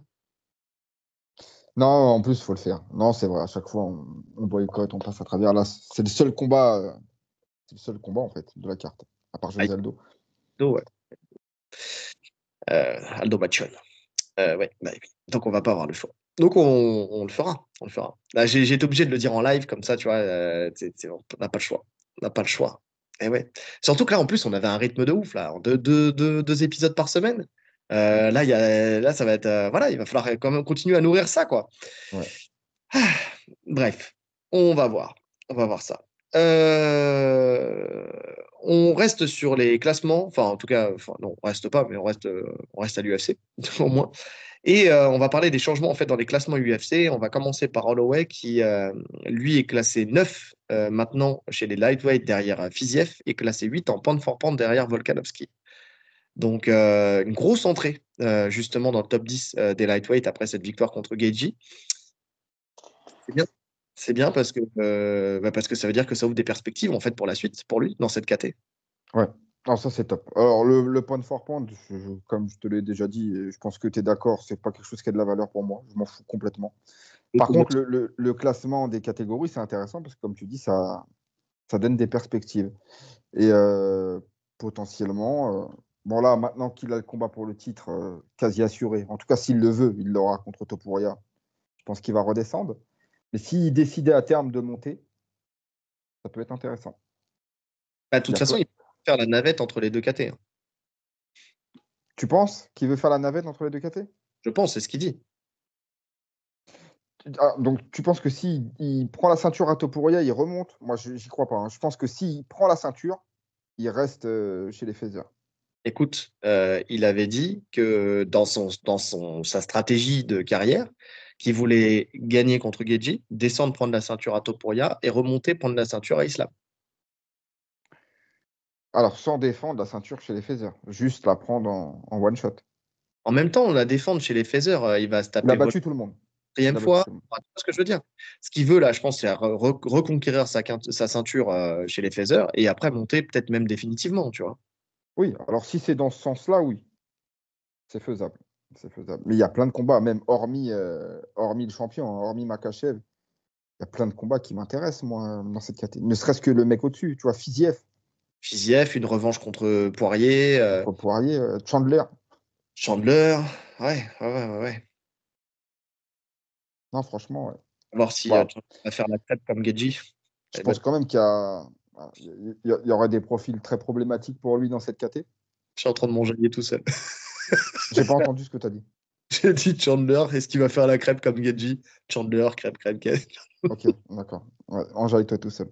Ouais, Ouais, je te dis, je pense quand même qu'il y aurait des profils très problématiques. Tu vois, un Gamrot, un Tsaroukian et tout, je pense que ce serait très relou pour, euh, pour Holloway. Mais bon, il y aurait quand même des beaux combats à faire. alors, il y a des bons combats à faire. Donc, en tout cas, voilà, une grosse entrée chez les lightweights. Pereira, qui lui est devenu enfin, il a été classé 4 maintenant au point de fort pound derrière Edwards. Bon, ça, on passe rapidement. Kayla Harrison, qui elle, tu en parlais de respect, classé 4 directement chez les Bantam derrière Bueno Silva. C'était sûr. Ouais. Holmes, elle était 5, c'est ça? Non, je crois qu'elle est plus basse que ça. Ou, enfin, attends, je sais pas, peut-être avant. Là, j'ai regardé le classement là, mais là, je crois qu'elle est 6 là, je crois. Il me semble qu'elle était 5, Holmes, au moment du combat. Plus d'un cran, ouais. De toute façon, on l'a dit, hein, ils vont la mettre pour le titre dès son prochain combat. Il n'y Ouais. a, pas, il y a pas d'autre solution. Et le classement parle pour ça, indique ça. Donc, non, c'est cohérent. Parce que Bueno Silva, justement, la ceinture, elle s'était jouée entre elle et Pennington. Donc voilà, elle est juste derrière Bueno Silva. Ouais, non, à mon avis, elles vont la faire monter au titre directement. Avec l'espoir que Nunes revienne. Je pense que c'est ça le but ultime, hein. De toute façon, tout le monde le pressent. C'est vraiment ça le but ultime, de remotiver Nunes à revenir Ah, pour t'as vu la relancer. Nunes qui poste devant la télé, justement, ou devant Non, qu'elle j'ai pas arrive. vu. Si, si, elle se prend en selfie comme ça, et elle est devant la vidéo comme ça, enfin, tu sais, en train de regarder, tu sais, comme si elle était hypée par le fait qu'il y ait une nouvelle Bantam, tu vois, intéressante dans la KT, tu vois. Ouais. T'as Cyborg aussi, qui s'est proposé de l'affronter. Ouais.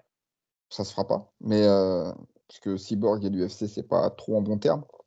C'est un peu compliqué de comment ça s'est fini. Mais ouais, Nunes, potentiellement, ça peut le faire. Ça peut relancer vraiment cette catégorie. Bah, c'était le combat qui devait se faire entre les deux à la base, hein. À la base, il devait la signer à l'UFC pour qu'elle combatte contre Nunes. Mm. Donc pourquoi pas? Pourquoi pas? En tout cas, une chose est sûre, c'est que entre Kayla Harrison et un retour potentiel de Nunes, enfin, ça va remettre, tu sais, deux taulières de malades, peu importe laquelle gagnera, ça va mettre deux taulières de malades à la ceinture. Quand on voit le reste de la KT, c'est potentiellement des meufs qui peuvent rester très longtemps championnes, encore une fois. Enfin, Nunes, peut-être qu'elle reviendrait pour un one-shot, mais de toute façon, Kayla Harrison, enfin, tu vois, potentiellement, là, pour l'instant, hein, comme ça, j'ai du mal à voir quelqu'un la battre dans la KT. Ouais, pour l'instant, en tout cas, c'est vrai que c'est compliqué. C'est comme dans toutes les catégories féminines, hein. Ouais. T'as voilà, deux championnes. La championne et sa prétendante et le reste derrière. Ah, mais ça serait qui la prétendante derrière? Ah, pour l'instant, il n'y a pas. Pena? Pena, on la voit plus sur les réseaux Ouais, que dans la cage. à voir.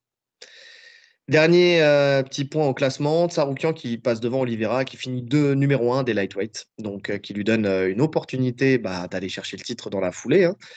Titre qu'il refuse dans un premier temps. On lui a proposé un title shot directement et il a refusé. Il a refusé, et sûrement à juste titre. Donc c'est le manager d'Arman Tsarukyan, justement, Sayat Aburakhmanov, qui dit: le combat contre Islam Makhachev nous a été proposé le 1er juin. On nous l'a proposé directement après la victoire sur Charles Oliveira. Cela ne servait à rien de combattre Islam Makhachev avec peu de temps de préparation. Aussi, euh, il y avait une entente selon laquelle Makhachev et Poirier s'affronteraient le 1er juin, puis Arman se battrait contre le vainqueur. Et on a Arman Tsarukyan chez Ari Alwani qui dit: oui, c'est vrai. Quand j'ai quitté l'octogone, Hunter Campbell est venu me voir et m'a dit: 1er juin, Islam. J'ai répondu que je devais réfléchir et rester environ 7 semaines et que je ne pouvais pas aller trop vite, que je devais me reposer un peu et faire un bon camp. Si c'était le 20 juin ou à la fin du mois de juin, j'aurais accepté ce combat parce que j'ai au moins 10 semaines, 2 semaines de repos et 8 semaines de préparation. Il dit: pourquoi pardon, devrais-je prendre le même risque que lors de notre premier combat? C'est la même chose, vous savez, un short notice. Bon, c'est pas vraiment un short notice, mais bon, je veux être prêt et je veux avoir un camp d'entraînement complet. Si je suis l'aspirant numéro un, pourquoi devrais-je prendre ce risque? Bien sûr, si je suis dans le top 10 et que quelqu'un me dit avant cette semaine, peux-tu combattre le 1er juin? Bien sûr, je prendrai le risque, mais je viens de battre un ancien champion, un combattant Hall of Fame, et cela n'a pas de sens. Je Moi, je suis suis d'accord avec 100%. vous. Ouais. 100%, c'est une belle preuve de maturité, justement. Je pense que Makachev est prêt. On sait que lui, à chaque combat, il est prêt. Parce Ouais. qu'il dicte un peu les règles de quand ça se passe. Donc, faut être à armes égales. Donc, il a complètement raison. C'était trop court. Tu sors d'une guerre, parce que ça reste une guerre, hein. Faire 3 rounds, les gars, même si vous ne prenez pas énormément de dégâts, en termes de fatigue physique, déjà, vous avez tout votre précédent camp. Vous avez 3 rounds dans les pattes avec Oliveira. C'est le camp, c'est qu'il a fait un camp énorme pour ce combat. Énorme. Donc, voilà, quand il dit qu'il faut 2 semaines de repos, il faut 2 semaines de repos, de vrai repos, pour réenchaîner. Et encore 2 semaines, on peut même prendre un peu plus. Donc, non, non, c'est pas déconnant. C'est pas déconnant. Là, ça faisait 1 mois et 20 jours. C'est beaucoup trop court. Mais c'est ça, c'est ça. Et franchement, et c'est là où tu vois, on parle souvent de la gestion de carrière de Marachev, mais c'est très intéressant de faire ça. Tu vois, ok, encore une fois, parce que tu sais, tu auras toujours les mecs qui vont nous dire: ouais, vous êtes dur avec Marachev, oui, ou enfin avec la team Rabib, vous les respectez pas, vous les aimez pas, patati patala. Non, moi je respecte leur gestion de carrière, hein. Je l'aime pas du tout, mais je respecte la gestion de carrière. Tu viens, tu sais, parce que là on peut nous dire: oui, mais attendez, vous avez dit qu'il ferait jamais de revanche. Et là, il accorde une revanche quand même à Tsaroukian. Ok, il lui accorde une revanche dans des conditions qui sont complètement défavorables à Qui sont Tsaroukian. les siennes. Des conditions qui sont les siennes. Mec, il est là, il se prépare, il sait qu'il va combattre à cette date-là. Il sait qu'il a le choix entre Poirier ou comment dire, Tsarukyan. Saroukian. Et là, il se dit: ah, pourquoi pas Tsarukyan? Parce que là, il vient de faire une guerre, il vient de faire un camp de ouf, il ne sera pas dans les conditions optimales. Je lui donne sa chance là. Et puis après, il peut très bien dire: bah écoute, moi je t'ai donné ta chance.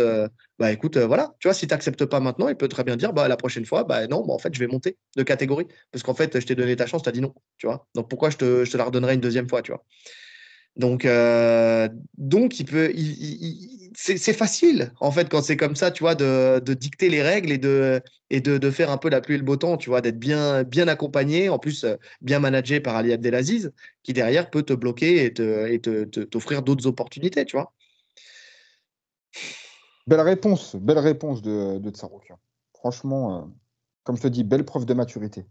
Ouais. Tu vois, et ça se voit qu'il est bien drivé aussi. Je pense que son manager il gère bien. Parce qu'il y a plein de managers qui auraient sauté sur l'occasion, qui auraient dit non, c'est maintenant, c'est ta chance pour le titre, nanana. Ils ont pris cette décision, elle est parfaite. De toute façon, comme il l'a dit, il est classé numéro 1. Sa chance au titre, il l'aura. Bah, bien sûr. Que ce soit contre Makachev ou un autre, hein. Parce qu'on parle de revanche contre Makachev. Makachev, si demain il part, la ceinture, elle va rester, hein. Il ne va pas l'emmener avec lui. Donc, il aura son combat pour le titre de Saroukian. Il est encore très jeune.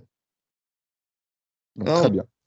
On est d'accord. Et puis surtout, il est lucide, hein, parce que tu vois, Tsaroukian, il dit que Islam a été favorisé par l'UFC justement sur son chemin vers le titre. Il parle pas d'après, il parle vraiment du chemin vers le titre, car il y avait Khabib qui était derrière lui.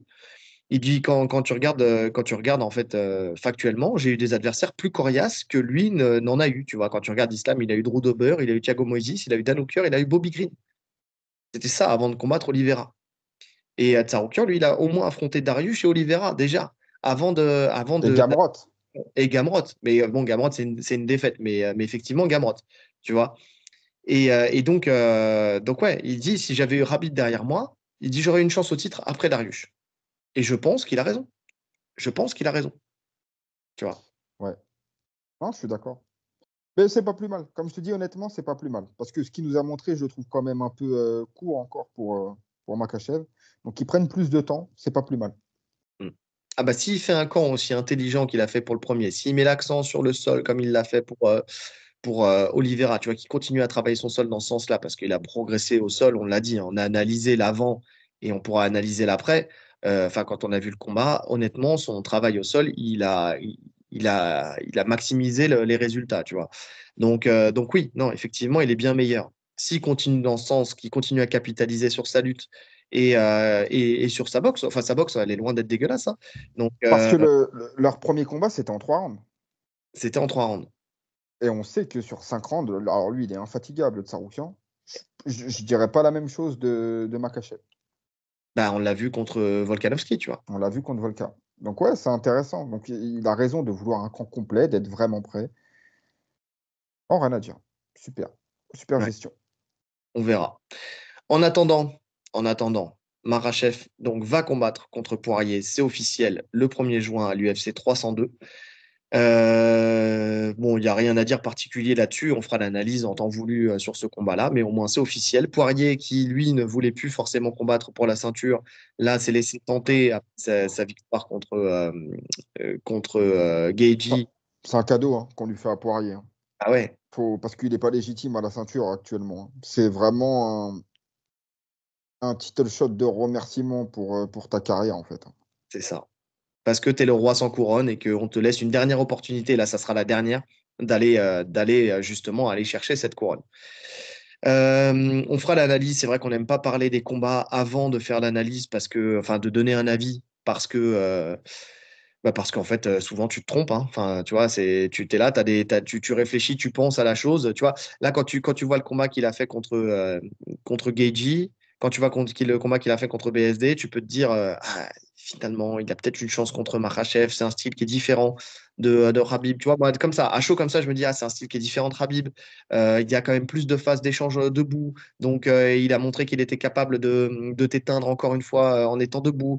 On sait que Makhachev, il s'est fait coucher déjà dans sa carrière. Donc, tu vois, tu as ce truc-là. Moi, je veux faire l'analyse parce que ça me fait exactement le même effet que le combat de Holloway contre Gaethje où je projetais Poirier. Mm. Tu vois, dans la tête de tout le monde, on projetait Poirier contre Holloway. Dans nos têtes, il se faisait rouler dessus, tu vois. Sauf que là, on projette Khabib C'est ça, contre, contre Poirier. contre Poirier. Sauf que Khabib et Islam, c'est pas du tout le même style. C'est deux styles différents. C'est la Donc, même équipe, c'est la même. Ok, c'est des mecs qui vont au sol, qui sont bons en lutte et qui peuvent finaliser au sol. Mais voilà, ils ont que ça en commun. Leur style, vraiment, quand on rentre dans les détails, n'ont rien à voir. c'est ça. Donc, c'est pour ça. Effectivement, il faudra qu'on fasse l'analyse de ce combat-là. On a le temps d'ici le 1er juin, mais c'est un combat qui me hype énormément, par contre. Tu vois, finalement, il n'est pas si, comme ça hein, à chaud, tu vois, il n'est pas si couru d'avance. Tu vois, maintenant, on verra. Ça se trouve, je dirais complètement l'inverse après l'analyse. Mais Ouais, alors, voilà, je peux comprendre que Islam soit largement favori. oui, Maintenant, c'est vrai qu'entre les deux qui se disputaient le title shot, entre Justin Gaethje et Dustin Poirier, je préfère Poirier. Je on est préfère d'accord. Poirier. Parce que Gaethje, c'est beaucoup trop limité en termes de défense au sol. Et même en termes de striking, on l'a vu là. Enfin, tu vois, je pense que Poirier, il a quand même un style qui est Plus plus adapté. complet. Ouais. Ouais. Ensuite, en common event, on aura Strickland versus Costa. Donc, et en 5 rounds. En 5 rounds, il va se faire ce combat-là. C'est marrant, il y a de plus en plus de co-main qui se font en 5 rounds. Bah, en fait, quand tu fais ça, c'est que c'est une demi-finale. Sauf que je ne comprends pas. Alors, je comprends pas ce combat. Je comprends pas pourquoi Costa a cette chance, alors que Exact. le mec n'a pas gagné depuis au moins 5 ans. Exactement. Et C'est une folie. Ça fait combien de temps qu'il n'a pas battu un mec dans le classement? assez longtemps pour qu'on s'en souvienne pas. Ah, mais c'est incroyable. Ouais, ouais, ouais. Donc déjà, bah, je pense qu'il y a dû avoir soit un accord financier pour Strickland qui voulait affronter Costa, mais avec un vrai salaire, ou alors une promesse de title shot, tu vois. Donc après, attention, c'est peut-être une demi-finale pour Strickland, mais pas pour Costa. Tu vois, on promet peut-être à Strickland d'avoir une chance au titre, mais pas à Costa forcément, tu vois. Ouais, ils promettent tout à tout le monde. Ça fait combien de fois qu'ils ont promis à Shimaev le combat pour le titre? Là, ils promettent à Strickland ou à Costa. Costa, ils lui ont peut-être promis Shimaev en cas de victoire, vu qu'ils veulent le raffronter. Ouais, ouais. Moi, je Non. comprends pas le move. Franchement, c'est même pour Strickland, hein, il y a rien à gagner à prendre Costa. Ouais. Bah, de toute façon, il a dû lâcher du lait. Je pense qu'il s'est fait une raison parce que de toute façon, Adesanya a l'air d'être le prochain sur la liste Ouais. pour affronter contre Duplessis, affronter Duplessis. Donc lui aussi, hein, c'est pareil. Hein. Qu'est-ce qui lui donne ce droit d'aller reprendre un title fight directement dès son retour alors qu'il l'a perdu, tu vois, qu'il part sur une défaite. Tu vois, c'est pareil. Il y a pas de, à part son star power, c'est tout. C'est la seule chose. Qui, Et Strickland? non, Adesanya. Ah non, c'est sûr. Tu Non, mais vois. c'est le bif qu'il y a entre les deux. Voilà. Mais le beef qui est construit et créé par l'UFC, tu vois. Comme le beef a été créé, construit par l'UFC entre Strickland et Duplessis. En fait, c'est un mec qui est facile à biffer, on va dire. C'est con. Non, non, c'est bon, c'est biffé. Non. Faut pas rajouter un L. Ouais, non, faut pas. Faut pas. Donc ouais, non, c'est pour ça. Écoute, on verra. On verra. En tout cas, voilà. Ce combat, ouais, ouais, il se laisse regarder. Je sais pas s'il me hype ou pas. Non, je sais pas. C'est pas. On peut pas parler de hype. Voilà. C'est un combat qui Non. va se Ouais. faire, qui va être plaisant à regarder, mais voilà. C'est pas. Je pense que la conférence de presse va être plus plaisante que le combat. La conférence de presse va être plus plaisante que le combat, effectivement. Effectivement. On a un mois de juin qui est chargé parce qu'on rappelle qu'il y a donc Shimaev Whittaker le 22 juin. Et Ça m'intéresse. et ça m'intéresse. Et le 29 juin, c'est officiel, enfin à l'UFC 303, McGregor versus Chandler. On y est, on en a parlé, en long, en large, en travers, et vas-y que je m'entraîne pas, et vas-y, oui, peut-être 84 kilos, 70, 108, on sait pas trop. Voilà, c'est fait. C'est officiel, main event de l'UFC 303 en Walter, donc en 77 kilos. Avec un Connor qui est un léger favori selon les codes de Paris à 1,76 contre 1,92 pour Chandler. Donc il est favori. Il est favori. Maintenant, là pour l'instant, on parle que ça se fasse en Walter. C'est possible. Il y a Chandler qui a évoqué dans The McLife l'idée qui est l'affrontement pourrait se faire en 75 kilos sur une nouvelle ceinture qui pourrait être créée. On en parle depuis très longtemps de cette ceinture. Et la première fois qu'on en a parlé, c'est sur une question auditeur. On avait dit qu'on ne trouvait pas ça super intéressant d'avoir une ceinture supplémentaire. Maintenant, le seul intérêt qu'il y aurait, c'est d'aller chercher une troisième ceinture pour Monsieur McGregor et de donner un attrait encore plus grand, on va dire, à ce combat-là, entre guillemets, lui donner quelque chose derrière, tu vois, une carotte, un truc qui ferait encore plus vendre parce qu'il y aurait cette ceinture en jeu. Pour lui, il dit que l'UFC ne divulgue pas tout ce qu'ils ont en tête parce qu'en fait, ils ont peur de la fuite, d'une fuite d'informations, surtout du côté de McGregor qui a tendance à sortir les infos juste avant l'UFC, ce qu'il a fait pour ce combat-là. Le mec, il s'en fout, il est en roue libre de toute façon. Donc c'est pour ça qu'il ne l'aurait peut-être pas divulgué maintenant. Mais bon, quoi qu'il arrive, en tout cas, Chandler, il est content que ça se fasse en 77 parce que là, il a 86 kilos. Il dit, je serai moins déshydraté, je serai plus grand, je serai plus fort, je serai tout aussi explosif Il et sera pas plus grand. que Tim. Plus grand, je pense, techniquement, enfin, tu vois, D'accord. le style. Mais non, je pense pas. À moins qu'il arrive avec des talonnettes parce qu'il peut se permettre de faire le poids avec. Mais sinon, Non, mais c'est pour l'International Fight Week. ouais. Est-ce qu'ils ont vraiment besoin de mettre une ceinture en jeu pour vraiment hyper les gens? Moi, Non. je pense pas. Pour moi, alors ça m'étonnerait, hein. Ça m'étonnerait de plus en plus parce que On l'a déjà dit, l'UFC, ils veulent plus starifier les gens. Ils veulent plus que les athlètes dépassent l'organisation. Donc, ça serait un cadeau trop gros pour Conor. Ils n'ont pas besoin de ça. Non, je pense pas non plus. Je pense pas non plus. Je pense que Chandler adorerait ça. Parce qu'il se voit gagnant sur ce combat-là, hein. De toute façon, c'est un Conor qui revient de loin. Donc, que si on parle de blessures, si on parle de sa vie cinématographique, si on parle de plein de choses comme ça, c'est un connard qui revient de loin. Donc, Connor, j'ai pas dit. Non, je l'ai presque dit. Avec un A, monsieur. J'avoue, ma langue a fourché. Bah, on est d'accord. Oui, mais je l'ai entendu. En tout cas, je ne l'ai pas dit, mais je l'ai entendu. Donc, c'est Connor. Connor. Qui revient de loin. Donc voilà. Et donc voilà, non, c'est pour ça. Il se voit vainqueur. Si lui, c'est qu'il a continué à se préparer. Je pense que.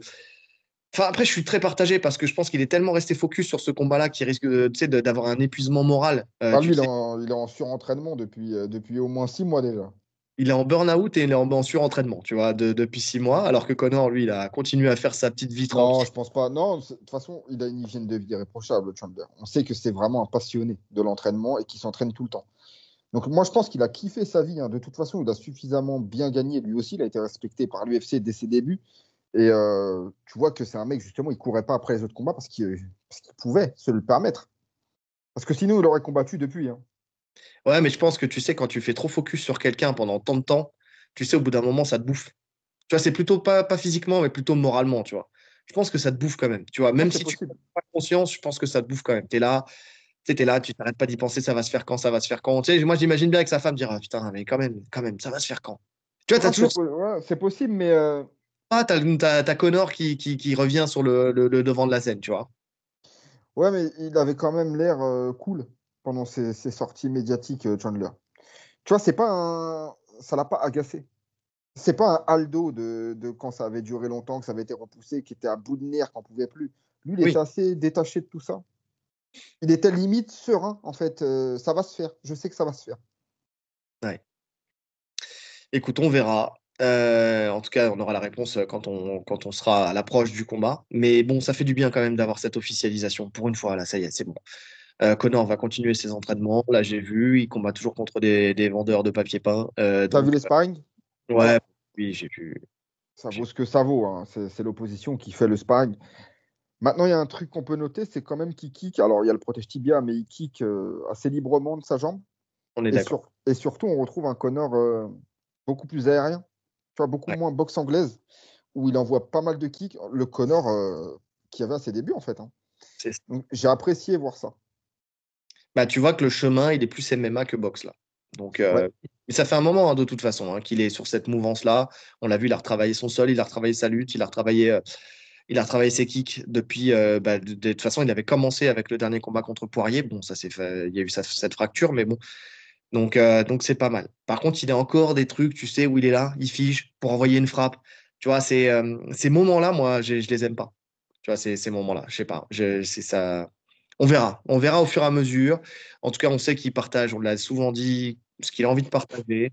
Mais là, quand on voit franchement le niveau d'adversité, oh là là, c'est compliqué, hein. Les déplacements, la garde, je sais pas, ça me, tu sais, enfin, ouais, c'est pas du high level, hein, on va pas se mentir.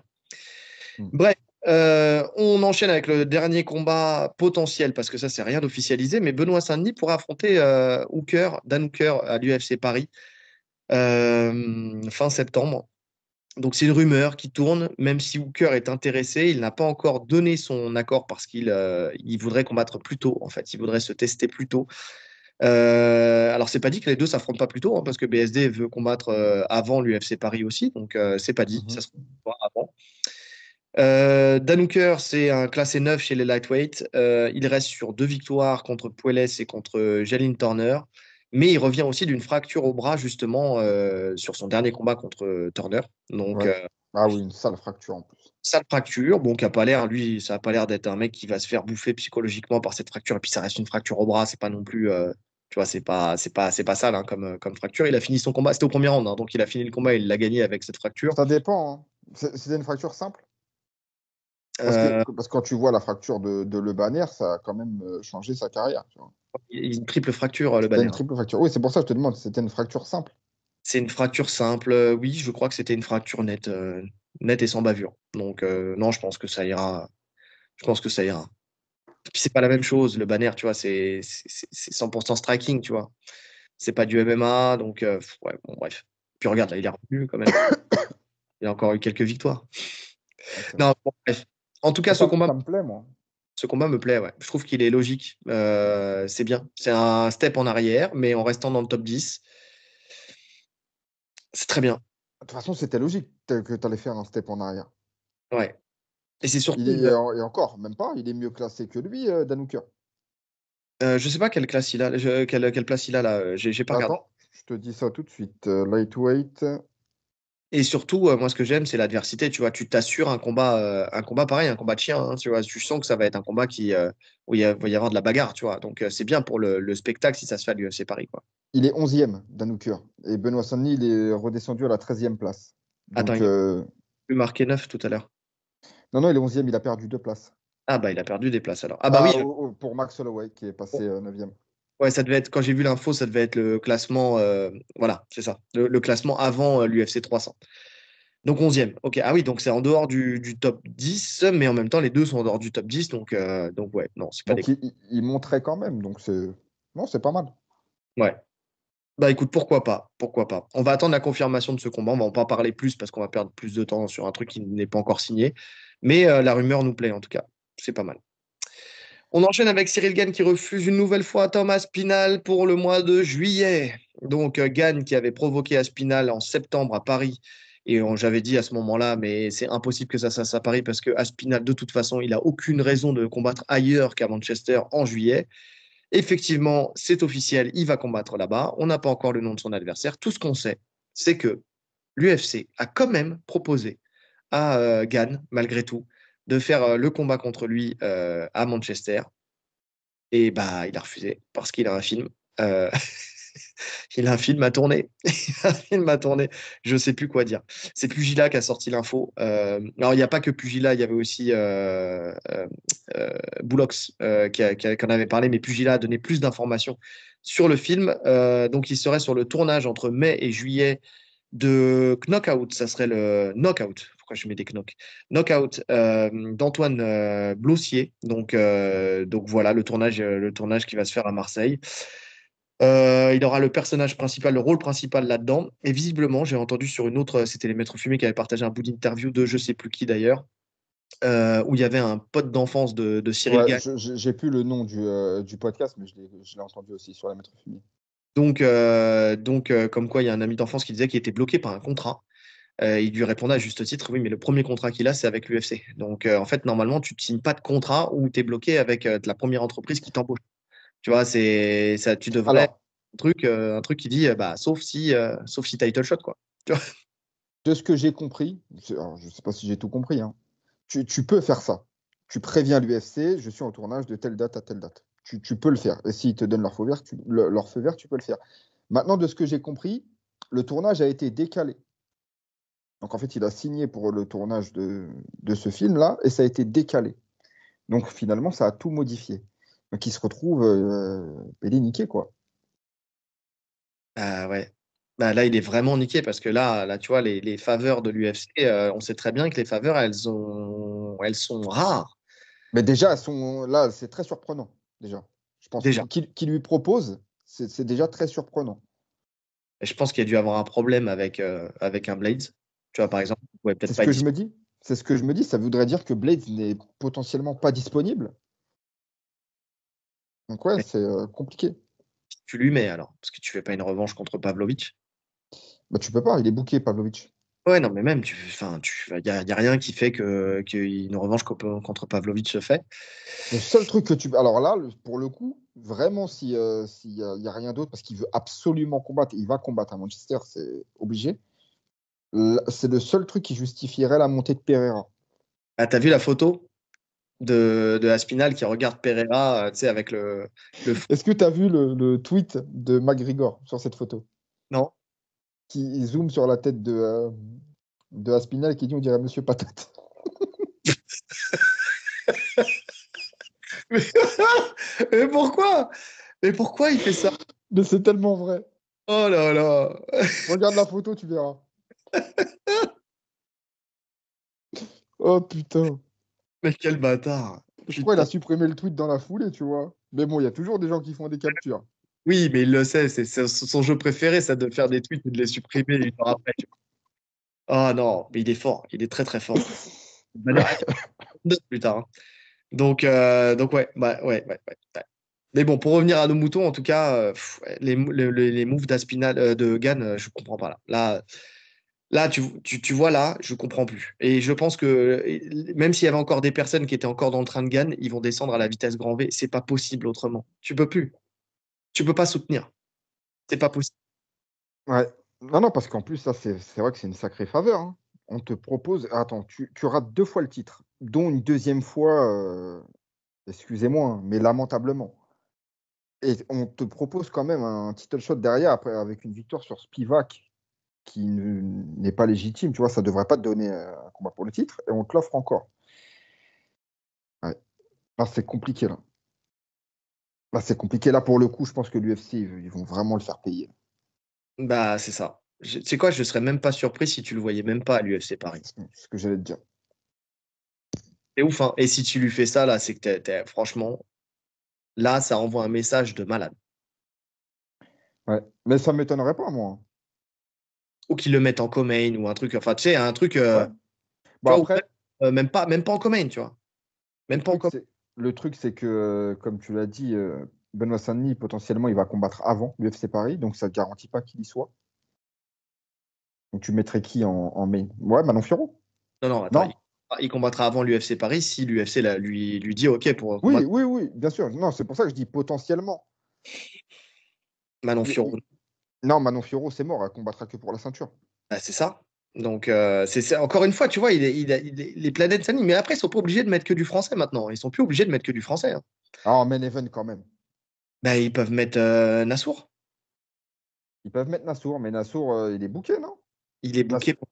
Il il est est booké au mois de juin. ouais, juin, juillet, Alors, c'est pas encore officiel, mais visiblement, c'est mois de juin. Oui, juin, septembre, il peut. Hein. Il peut. S'il n'y a pas trop de bobos, il peut combattre en septembre, hein, fin septembre. Hein. ouais. Bon, on en saura plus bientôt. Mais c'est vrai que Gann, là, c'est compliqué. Hein. Ouais. Gann, c'est très compliqué.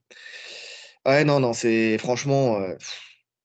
J'ai même pas les mots, j'ai même plus les mots en fait. Et je sais même pas si j'ai envie de les trouver en fait les mots. C'est-à-dire que il y a un moment tu peux pas, faut que tu fasses un choix. Soit tu attends pour ta carrière au cinéma parce que voilà, soit enfin parce que tu respectes ta carrière MMA, soit tu décides de faire ta transition et dans ce cas-là, enfin de dire que j'en ai plus rien à foutre, mais dans ce cas-là, enfin tu vois de dire je continue mes combats à l'UFC et puis je fais le cinéma à côté. Mais dans ce cas-là, viens pas nous dire je veux le titre absolument, je combats personne en dessous, patati patala.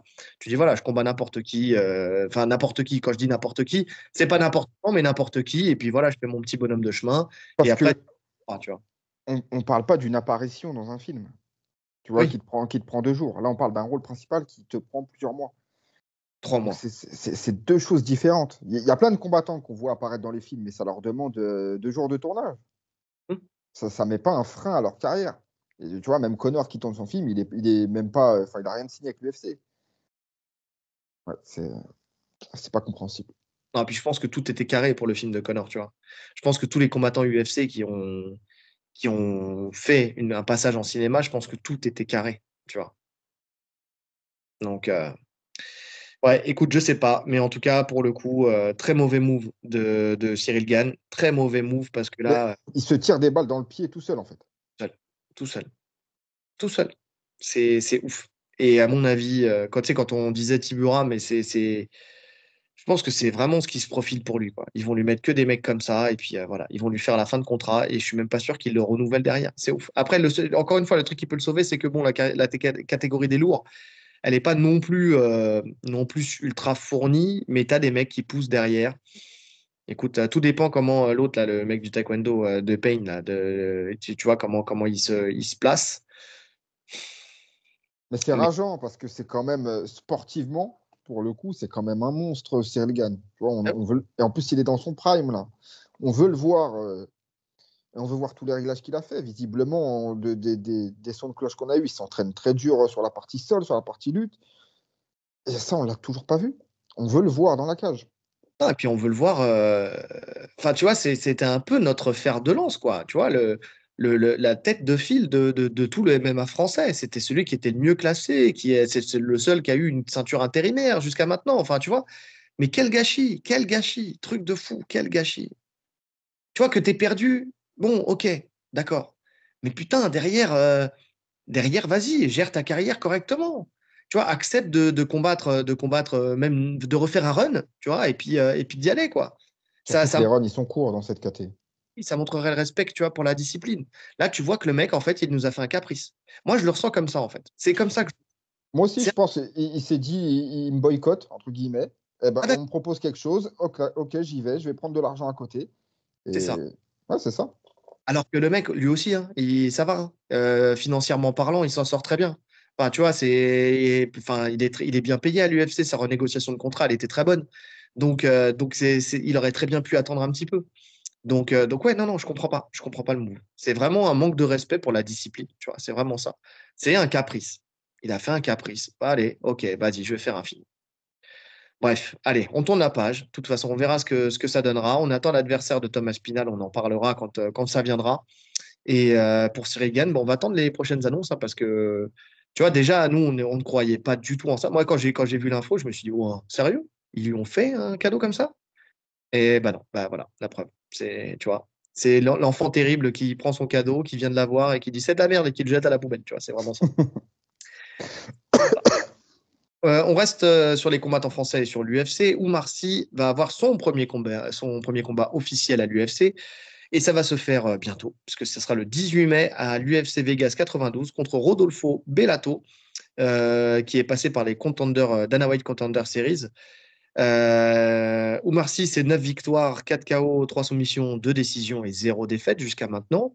Il a combattu au KOF, il a combattu au KSW, il a combattu. Où ça juste avant? Merde, j'ai oublié. Euh, Je vais te dire ça tout de suite. ouais. Alors, il a combattu au COF, KSW, Ares. Il a fait un Ah, combat à Ares. ouais. Sinon, Octogone. Oh, il a fait plein d'orgas. La grosse orga, c'était Octogone aussi. Et Il a, donc, il a, il a qu'un combat, Octogone, hein. ouais. Non, mais Octogone, Ares, KSW et le COF. Donc voilà. Et là, il débarque donc à l'UFC. Gros prospect, un gros espoir français du MMA pour cette catégorie des lourds légers. Parce que voilà, on sait que c'est une catégorie, on l'a dit tout à l'heure, qui est en déclin. Donc on espère qu'il va se frayer rapidement un chemin et on y croit vers le top 5, puis après vers la ceinture. On va voir. Il a du talent, il est complet. Il s'entraîne dur, donc il s'entraîne sérieusement en plus. C'est comme un professionnel depuis toujours. Donc c'était Prince Aounala qui disait justement que, tu vois, il s'entraînait avec lui. C'est lui qui disait ça? Non, c'était Big John qui disait, genre, quand il s'entraînait à la NR Fight, tu sais, qui disait, ouais, il me disait, ouais, je veux devenir combattant pro et tout ça, et qui disait, ouais, il le croyait pas trop au début, à l'époque, et puis finalement, bah, il l'a fait mentir. Et là, donc, il affronte, donc, je disais, Rodolfo Bellato, 12 victoires, 7 KO, 4 soumissions, une décision et 2 défaites de KO. Donc, il avait échoué au Dana White Contender Series 7 en perdant par KO et il est revenu au 9, justement, en s'imposant cette fois-ci par KO. Puis, il a gagné son premier combat à l'UFC contre Potiera. Potiera. Yor Potiera, qui, pour la petite histoire, là, va combattre à l'UFC 301 sur la main card contre Michel Pereira. Donc, c'est quand même un combattant Non, non, bien. ils l'ont respecté lui aussi, hein. Ils l'ont respecté sur ses débuts parce qu'il prend quand même un adversaire solide. Ses deux défaites, c'est contre le même adversaire. C'est Vitor Petrino qui le bat au combat Max 22 et qui après le rebat au Contender Series 7. Donc en fait, il a perdu contre un mec. Tu vois Ouais, voilà, qui le bat à chaque fois. Mais sinon, c'est solide, hein. Très solide.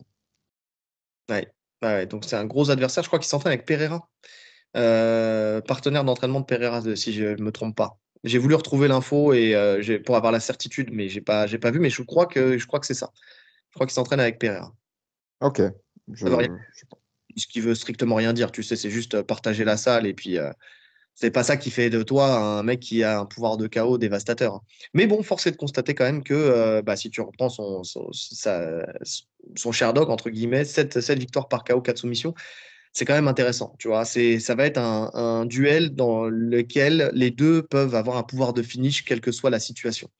Donc c'est bien, c'est bien. J'ai hâte de voir ça. J'ai Moi vraiment. aussi. Surtout quand on sait que ça peut être fulgurant dans cette KT, les montées. Ouais. Donc, on lui souhaite tout le bien possible en fait pour son démarrage justement là-bas. Et puis on va suivre ça de près, hein, de toute façon. On va suivre ça. Omar Sy qui a 2 centimètres d'écart d'allonge avec John Jones, qui ferait de lui une des plus grandes allonges de l'UFC. Je crois qu'il a 2,13 m contre 2,15 m pour John Jones. Ouais. Ouais, j'avais pas cette info, mais ouais. Ok. On finit avec les nouveaux gants de l'UFC qui ont été annoncés justement aux alentours de l'UFC 300 et qui vont être mis en circulation à partir de l'UFC 302 le 1er juin à Newark, New Jersey. Donc l'UFC justement, l'UFC de Poirier Makhachev, si je ne me trompe pas. Donc des gants de couleurs différentes et surtout qui sont des petites révolutions technologiques. Visiblement, on va faire le détail de tout ça. Donc il y a des gants rouges, des gants bleus, des gants noirs, des gants or, de quoi bien différencier les différents événements de l'UFC. Et des noirs avec marqué TUF qui seront justement pour le TUF, comme son nom l'indique. On a des gants bleus pour le Dana White Contender Series. On a des gants noirs pour les UFC classiques. Alors noirs pour toute personne en dehors des champions qui, eux, auront des gants or auréolés de petits octogones. Tu sais, ils sont très bons, hein, ces gants. Enfin, même si j'ai quand même du mal. Je sais pas pourquoi. Je trouve ça un peu cheap, mais bon, pourquoi pas. Ça fait un truc en plus. Tu sais, ils ont déjà les écritures dorées sur leur tenue. Donc là, les gants en or, bon, bah, ça vient mettre le package complet. Mais j'ai un peu de mal. Alors, je sais pas pourquoi j'ai du mal. Je sais pas pourquoi. Je sais pas. Pourtant, ça me fait penser, tu sais, à la. Avec les gants dorés particulièrement ou toutes les couleurs? Non, non, gants dorés. Bah, même les couleurs, je sais pas. Je sais pas. Je sais pas. Après. Non, sinon, c'est les gants rouges. J'ai du mal avec les gants rouges. Les bleus, ils sont jolis. Tu as Dana White Contender Series, tu les mets en bleu comme ça, pourquoi pas. Les gants dorés, je sais pas. Il y a ce truc, tu vois, qui me. Je sais pas, j'ai du mal. Je sais pas, c'est bizarre. Après, je vais biffer, hein, mais Ouais, faut voir porter en fait. faut voir porter, faut voir dans la cage. Mais comme ça, tu vois, j'ai l'impression que ça fait un peu. Bling bling. Pour moi, voilà, c'est bling bling. C'est un truc que tu n'as pas besoin quand tu es à l'UFC. Tu vois, c'est un truc que tu peux mettre en place justement pour différencier quand t'as pas ce statut champion de l'UFC, tu vois. Bref, on verra porter, effectivement. Pour l'instant, en tout cas, le premier truc que je me suis dit, je me suis pas dit, waouh, c'est exceptionnel. J'ai plutôt eu un avis mitigé. Je vais pas dire négatif, mais mitigé. On va voir ça.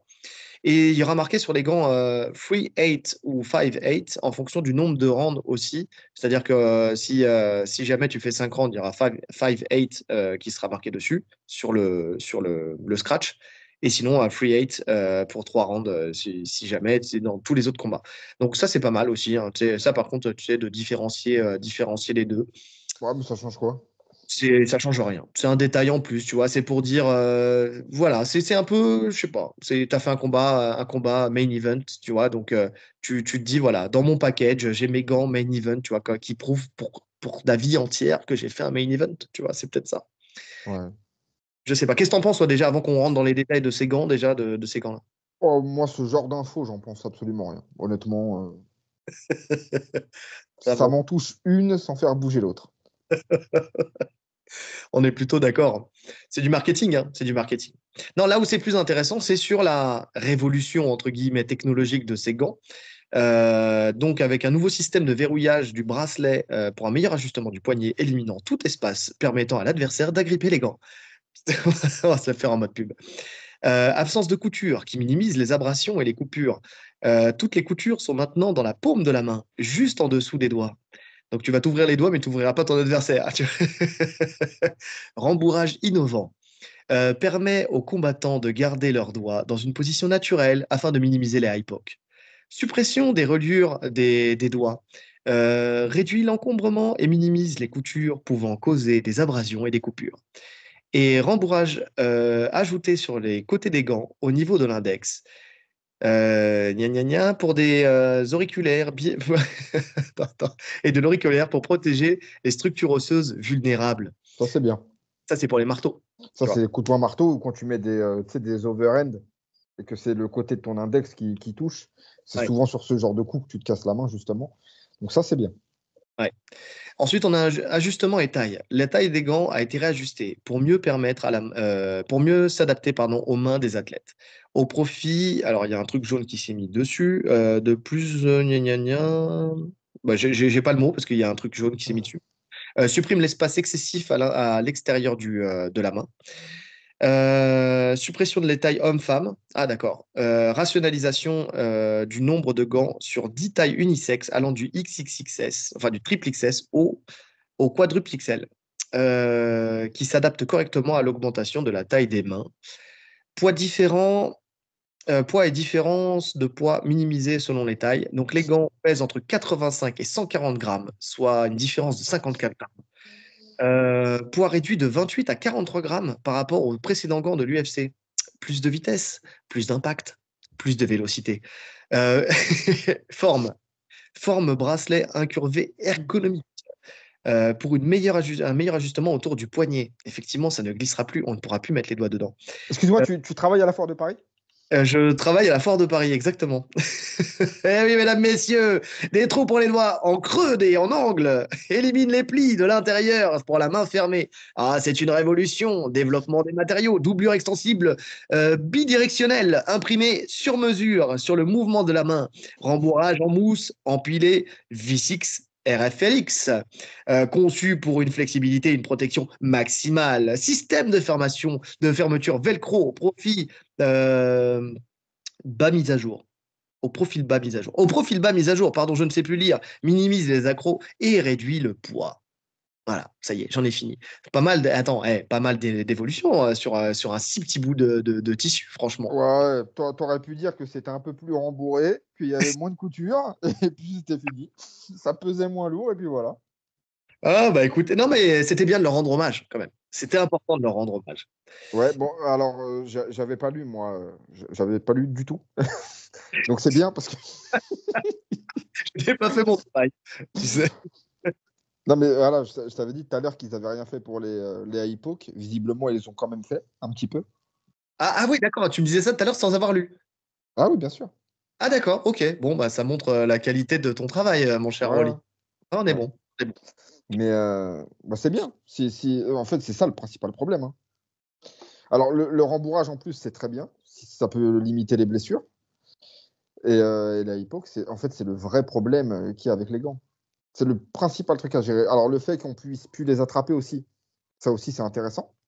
Ouais, même si en soi, franchement, ça se compte sur les doigts d'une main dans l'année, les gens qui vont agripper un gant. Franchement, honnêtement, personne ne Bah, fait ça. ouais, oui, bah, ça arrive quand même, hein. Moi, je pense que ça arrive bien plus qu'on ne le voit.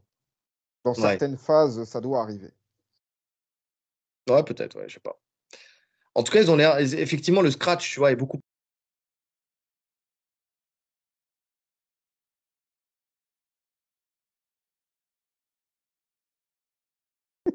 30 degrés, mais attention, un gros fort essorage, s'il vous plaît. Ok. 3. N'oubliez pas de mettre du sanitol, sinon ça pue. Ah, ça pue de fou, les gants. Donc ouais. Non, mais c'est intéressant parce que tu sais, le fait aussi d'avoir un maximum de taille, tu sais, pour s'adapter à toutes les mains, ça aussi c'est intéressant parce que tu sais, il y a des mains, il y a des gens, ils ont des mains toutes petites, il y a des gens des mains disproportionnées, mais il faut pas oublier le bandage aussi qui va avec. Donc Ouais. tu sais, à ton bandage et tout, c'est C'est intéressant vrai que d'avoir à des gants très l'UFC, ajustés. à l'UFC, il n'y avait pas ça, hein. Ils devaient faire des gants sur mesure, d'ailleurs, pour certaines personnes. Donc, Brock Lesnar, qui avait ses propres gants, je crois que c'était 4 ou 5 XL. Tu avais aussi le mec qu'il avait affronté, là, je sais plus comment il s'appelle, l'ancien, là. Costaud. Ah, t'auras pas le prénom. Bigfoot, Bigfoot Silva? Non, pas Bigfoot. Non, le gros poids lourd qui avait affronté justement Brock Lesnar. Ah, oh non, j'aurais pas le nom. Ouais, bref, lui aussi, il avait des mains énormes et il fallait des gants sur mesure. Donc là, au moins, tout le monde aura ses gants. C'est bien. Ouais, non, c'est intéressant. C'est intéressant. Bon, après, je te dis, j'ai hâte de voir ce que ça va donner visuellement. Bon, après, c'est pas mal. Tu vois, ça rajoute un peu un truc en plus. T'as ta ceinture Non, dorée, moi, t'as tes... quand tu m'as dit donner, enfin, le côté un peu nouveauté, je m'attendais à ce qu'il fasse un peu comme le PFL. C'est avec la puce dedans. Voilà. Moi, j'attendais ça, en fait. En fait, j'ai pas lu. Donc, quand tu m'as parlé de ça, je me suis dit, ça va être ça. Non. Bah, après, je pense qu'ils veulent vraiment pas copier. En fait, ils veulent pas donner faire que le PFL soit précurseur d'une chose. Ah, Ça voudrait dire qu'il est copie. quand tu vois la sortie de Dana White qui dit qu'il y avait plus de monde dans sa VIP room que dans tout l'événement du PFL de la semaine d'avant et qu'ils sont capables d'organiser des événements sur des parkings, Écoute, donc, le pire, c'est est-ce qu'il a vraiment tort? non, il n'a pas tort. Mais bon, tu sens que voilà, effectivement, il voudra jamais copier le PFL ou quoi que ce soit. Puis est-ce que ça rajouterait véritablement, tu sais, à la discipline et à la lecture de la discipline? Non. Tu vois, quand tu vois, Non. tu vois le combat de Baki Doumbé où il y a des trucs, où il y a des frappes, tu vois, Horrible. qu'on utilise, où tu sais pas, finalement, ça se score pas. Je suis pas sûr que ce soit très au point, cette histoire. Je pense Non, que non, ça. c'est pas très au point. C'est pas très au point. Toutes ces machines, j'ai l'impression. D'ailleurs, ça me fait penser à la machine. Je fais une aparté, mais tu sais, la machine d'un coup de poing de l'UFC Performance Institute qui. Oui. Non, mais c'est du foutage de gueule, cette machine. J'ai l'impression qu'il la règle, on a la foire du trône. Attends, t'as Ngannou qui explose le record. Ngannou, il part. Hmm. Donc, il n'a plus de valeur pour l'UFC. Il faut trouver quelqu'un d'autre. Donc, tu as un mec qui passe, il explose. Tu as Pereira qui fait 100 000 quasiment de plus que Ngannou. Ouais. Demain, Pereira, il part de l'UFC. Ils vont mettre Pantoja qui va frapper à 300 000. Non, Moi, j'y crois pas à cette machine. Franchement, j'y crois pas. sans forcer, il frappe plus fort qu'Engen. Franchement, j'y crois pas. Bah oui. Bah, c'est comme les machines de. Ouais, tu l'as dit, de la foire du trône, tu vois. C'est un outil de propagande, cette machine. Ouais, c'est ça, exactement. Et nous, on va lutter contre cette propagande. Et moi, je pense Exactement. de ça, avec des gants comme ça, tu feras plus fort, Tu penses? je pense. Ils sont plus légers. Ah, écoutez, bah voilà, il fallait la sortir cette info. De toute façon, on a fait le tour du net, donc on verra. Mais bon, voilà, c'est une évolution. On verra ce que ça donnera. En tout cas, les gants rouges, je les trouve dégueulasses. C'est les seuls gants où il n'y a rien de marqué dessus en plus. Donc, je sais pas, il y a un côté pas fini dans les gants rouges. C'est les quoi, les rouges, les teufs? C'est le teuf, ouais. Mais t'en as un noir où il y a marqué teuf, et t'as les gants rouges, tu vois, ils auraient pu faire rouge avec marqué teuf dessus. Et en fait, non, il n'y a rien de marqué dessus. Donc, je sais pas, ils me paraissent pas finis. Les bleus, ça va, ça, ouais, je sais pas. Bon, Bah, les bleus, t'aimes bien, c'est ceux qu'on avait au club avant. c'est de la mode. Non, c'est pas le même bleu, là, il est un peu plus pas turquoise, mais il est plus clair. Mais on avait des gants rouges aussi, hein. Il y Ouais, avait mais pas longtemps. Pas longtemps. des gants rouges. Donc, euh, donc ouais. Ouais. Écoute, on verra bien. Ils auraient dû mettre des gants blancs au lieu de mettre des gants rouges. Je sais pas, ça aurait mieux, je sais pas, ça aurait été peut-être plus sympa. T'aurais vu le sang sur les gants. Bref, allez, on ferme la page et on ferme ce podcast qui a été bien fourni, comme on l'avait dit, on l'avait promis. Merci à tous. Likez, commentez, partagez, cliquez sur la cloche des notifications pour ne rien rater. Les 5 étoiles sur les plateformes de podcast. Merci à tous pour tous vos commentaires, pour tous vos messages. Oui, dis-moi tout. Les questions, les gars. Bah, Ah, les podcasts, ils sont trop courts. Faut qu'on dépasse les 2h30. non, j'ai pas. Balancer des questions. Dans l'iPad, j'ai pas assez de mémoire. Non, c'est vrai, c'est vrai. Comment dire, c'est vrai, en plus, je me suis fait la réflexion. Le lien Tipeee en description si jamais ça vous intéresse. Là, j'ai commencé à mettre les titrages de Carlito Johnson justement dans justement le descriptif, ce qui fait que vous pouvez y aller maintenant chapitre par chapitre. Dès qu'il me les envoie, je les mets et comme c'est plus facile pour la lecture. Donc, petite évolution du podcast, c'est Eric Cara du podcast Fréquence MMA qui m'expliquait comment faire, je ne savais pas. Donc voilà, c'est fait maintenant, ils sont copiés là-dedans. J'ai dû même faire créer un Instagram à Monsieur Carlito Johnson pour ça. Vous vous rendez pas compte. Vous vous rendez pas compte. Je l'ai fait rentrer dans le côté obscur du net. Donc voilà, merci encore à lui. Et puis voilà. Il ne reste plus qu'à vous souhaiter une bonne journée Ou une bonne soirée. en fonction de l'heure à laquelle vous nous écoutez. Allez, salut! Salut.